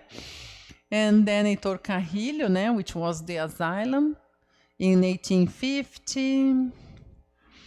So these are interesting data on this period. Né? There are some situations that are really peculiar, because this judiciary asylum, it's important to mention, it was not created in the sense of ensuring some human care for people who are sick, but it is like the best punishment for those who are the delinquent, the criminal, the person who was born a criminal. So today we have this data. These are the data of asylums in Brazil, and I would like to highlight that 39% of the total people that are kept in these asylums are people that were there temporarily, né? So they were not judged. Just some photos for you to see the situation today. These are photos from the inspection, né? This is the house of the death, and also the inspection of the judiciary asylums that were taken in 2015, which is the last data that we have. So we have this knowledge, né? These bottlenecks, né? These obstacles of what we have nowadays. And I would like to, with that idea of stigma, I think that today the biggest challenge is to ensure that there is this dialogue. We have to ensure this dialogue. We need some networks. We cannot close judiciary asylum without investment, without budget, without expanding the network, ensuring those workers, these people who need special care, and this custody. So we have to follow these people so they are not sent to prison, and for that is necessary to have some audiences and to fight this fake news made by many institutions that would have to defend health, but which actually defend their interests. So unfortunately, I don't have much time, but I will conclude here, because this is, I would like to convey, I would like just to provide my contact, that is my email address, if you want more information about it. Thank you, Professor Ana Paula Freitas Gujor, for the brief presentation. You saved 3 minutes.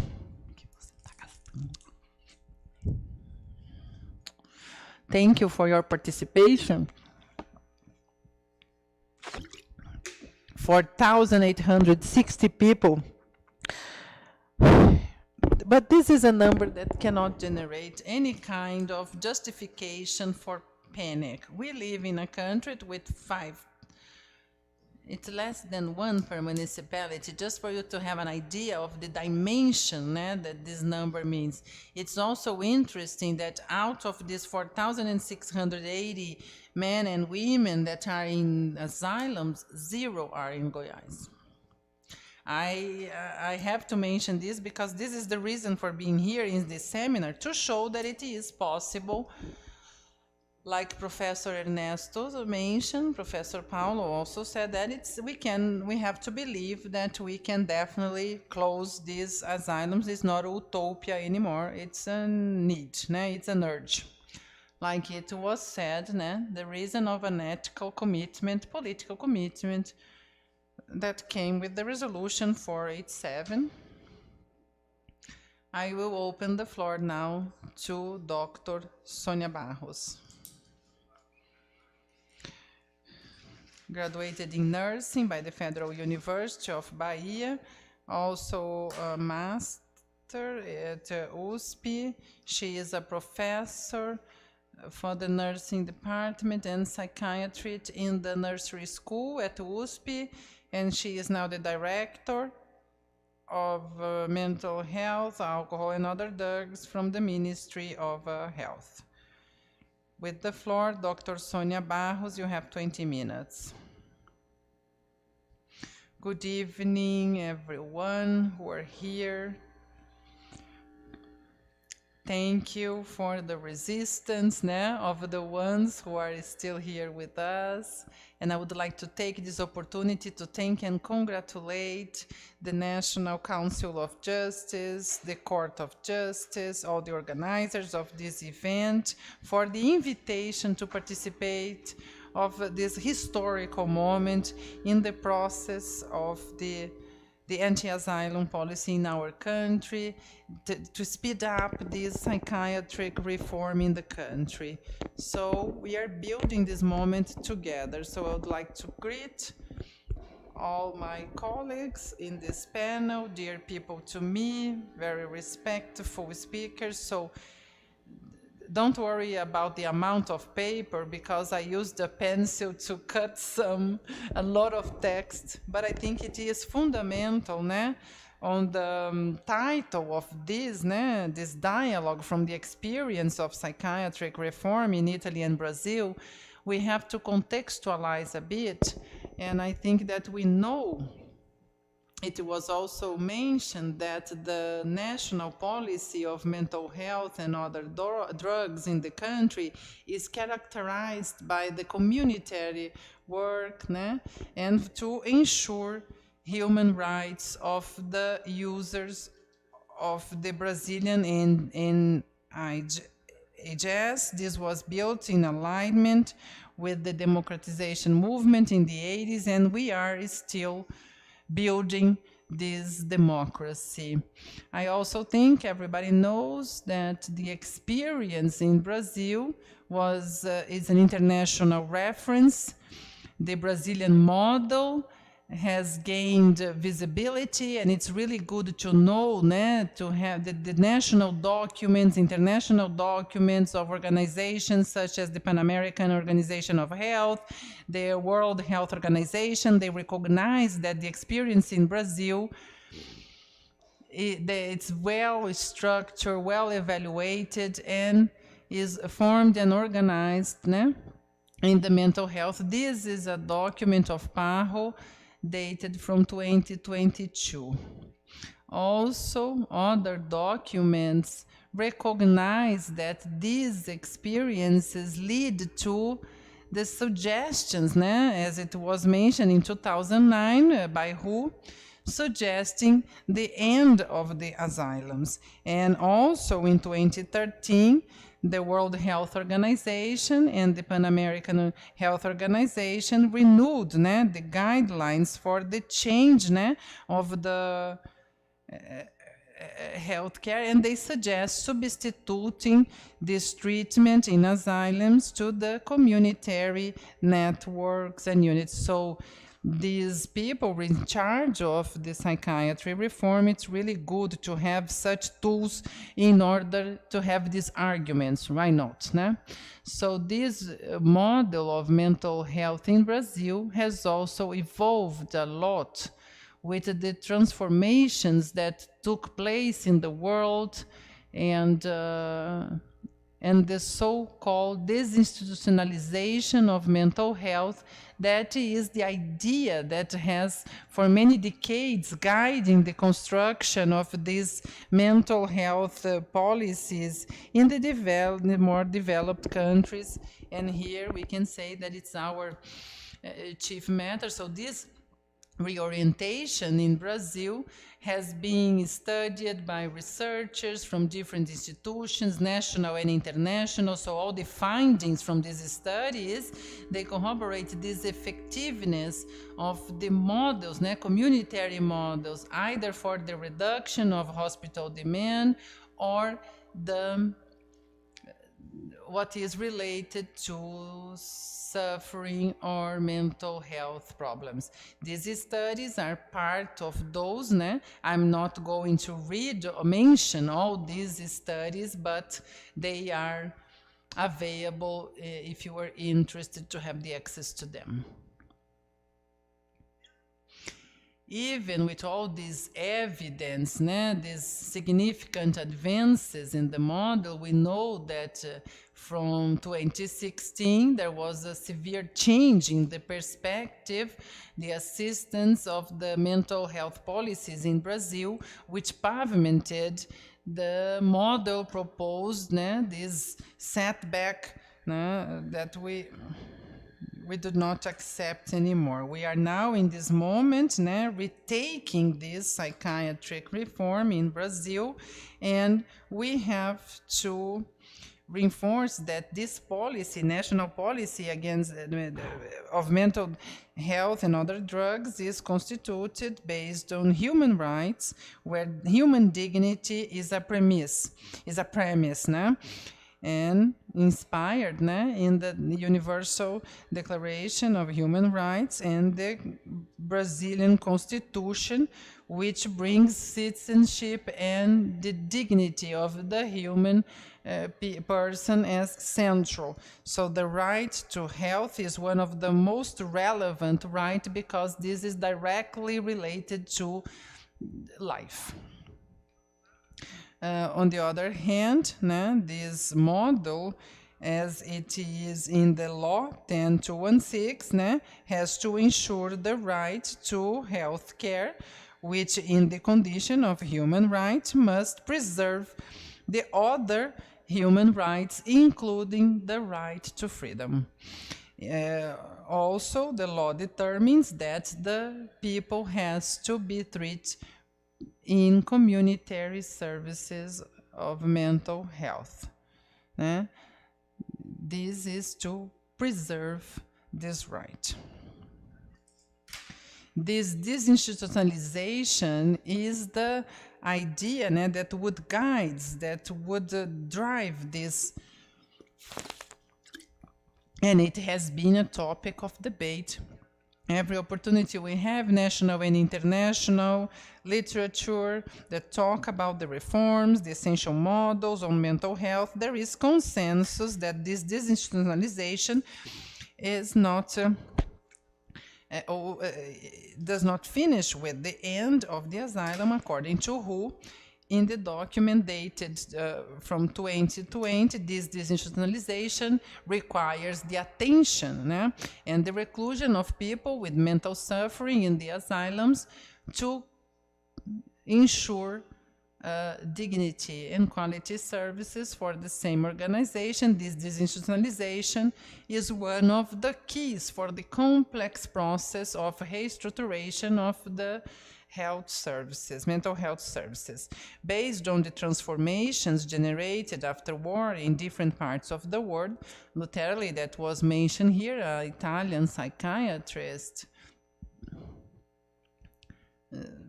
Professor Ernesto Noturini and Franco Bazar, that led the psychiatric reform in Italy, that he understands that it is a practical work for the transformation that would disassemble and assemble the problem to offer human care to people. So for some time, for decades, the Ministry of Health would say that the policy of mental health has as its center disinstitutionalization, understood as a process complex which involves not only the end of asylums, but fundamentally the effective conditions for community care, continuous care, and qualified care to all those who need attention, treatment, and rehabilitation, and reinsertion, social reinsertion. This process that was interrupted in 2016, we have been taken and we are moving forward in that perspective with the support of the National Council of Justice. In this scenario, this resolution 487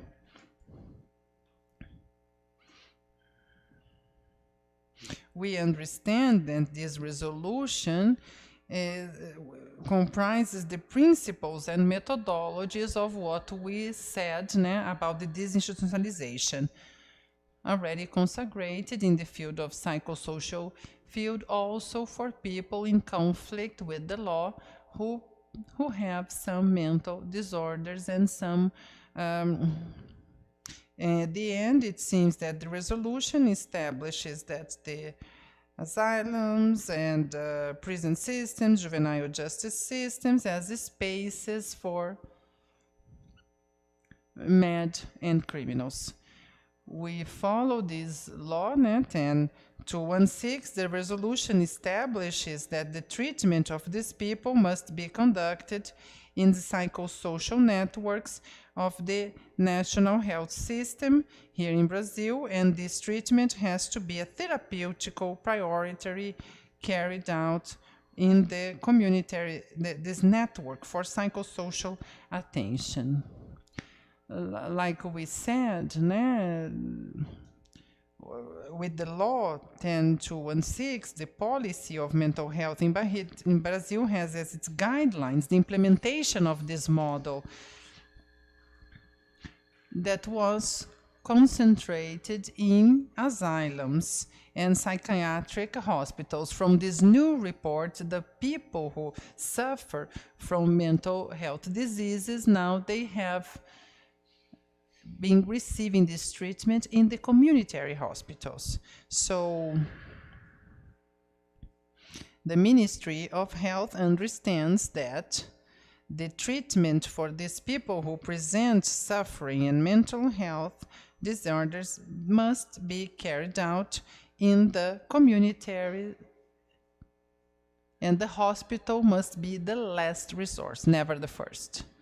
So in that perspective, it's worth mentioning that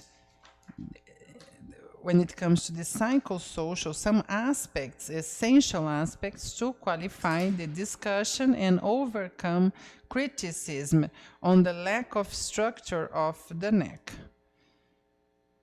We need to expand it, we need to qualify it, even though this network at the moment counts on 2,858 centers of psychosocial attention that are the community services, the reference services for people with the suffering or the mental disorders. These services are in 6 states and the federal district. So for each group of 100,000 inhabitants, there is 1.33 CAPES.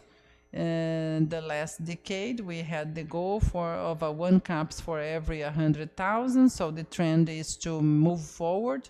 And also the National Health System has 48 services that have been shown fundamental for the disinstitutionalization. And this example of these services show that one of the issues that have to be think is this, for this population that would leave asylums and hospitals and other services. So at this point, all these centers, excluding the hospital beds, for more than 4,000 points of attention that are distributed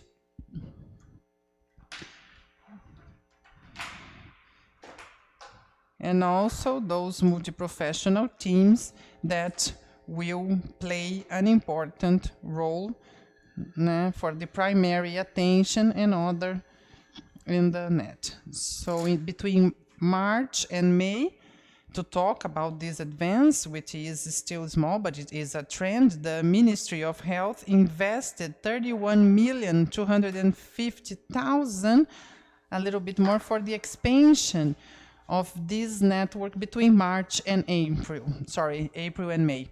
And now we are gonna continue spending this in the second semester, now in 2023, and for 2029, 5.4% the size of CAPES that would strengthen the capacity to include the demands that will arise with the disinstitutionalization of the asylums.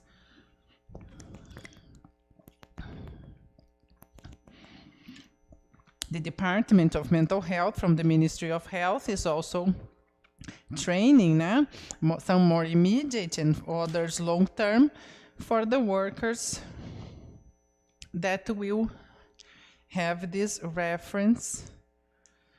Also, it was already mentioned, but I think it's important to mention that in practice in Brazil, there are many municipal and state experiences that people who already work with the disinstitutionalization of people with mental health disorders and in conflict with the law. One of these experiences dates more than 20 years, so there is a technology that is consolidated, which we need to expand. The resolution of the National Council of Justice make it formal what happens in many other countries, establishing guidelines, national guidelines, which is something important in this case. Facing this basis, we can state that the policy of mental health in Brazil has as its guideline the disinstitutionalization of the care and preserving human rights of the people that use the health services. Also, this community care will reduce the need to send these people to hospitals and allow this process of disinstitutionalization. We can say that the resolution of the National Council of Justice is compatible with the policies and guidelines of the Ministry of Health.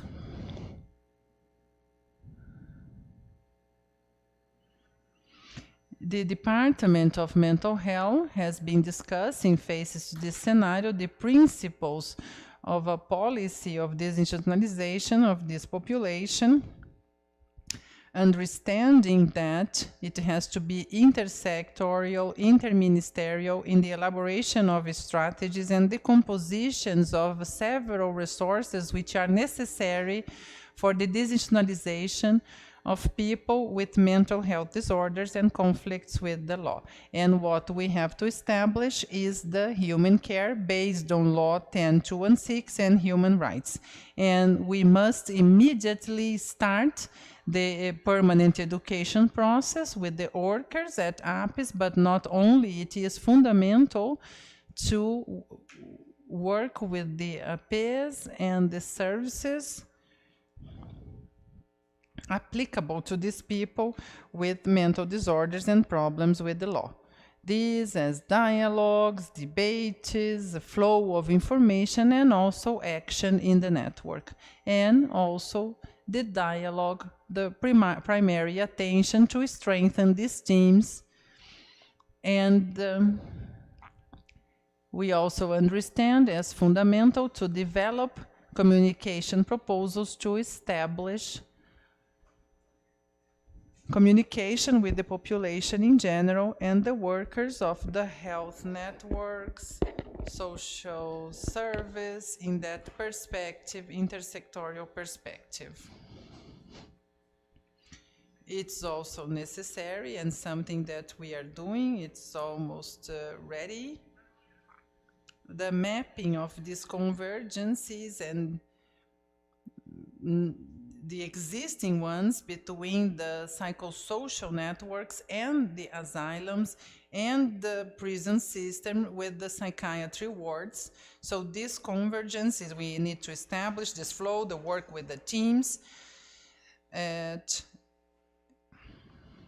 also EAPs, and it's also necessary to stimulate the municipality to create services so we have a better close attention to it, and we understand as necessary and something that we are designing to develop short-term a pilot project for the desinstitutionalization of people with mental health disorders and conflict with the law in a state of the federation, to map the resources that are necessary, flows, partnership institutions, and the needs to permanent education. So, in short, this is what I had to say. Bingo. Thank you very much. Thank you, Dr. Sonia Barros, who also respected the time and brings us on behalf of the federal government. This is important to ensure. Now, with the psychiatric reform, having human rights as the base for the elaboration of policies in the field of mental health, and this is essential at this moment, fundamentally. So, in the Brazilian states, for the resolution 487, so it is in harmony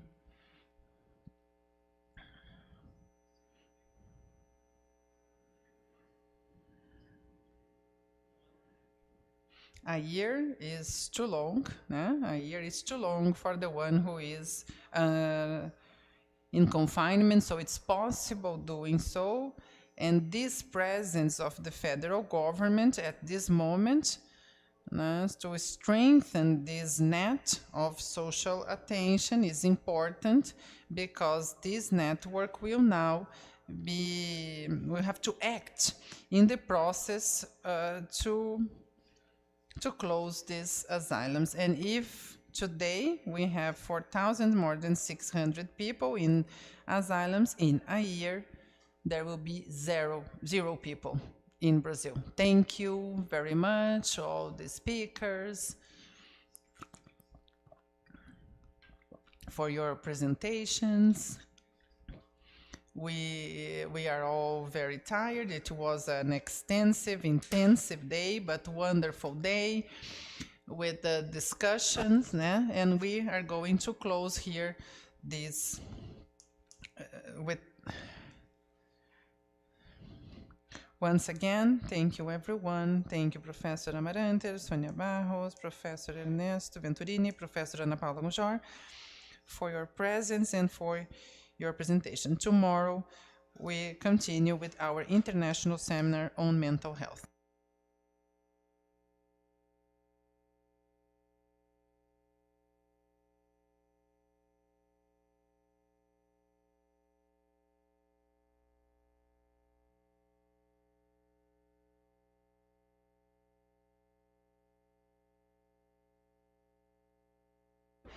We wish you all an excellent, have a good night, and see you tomorrow.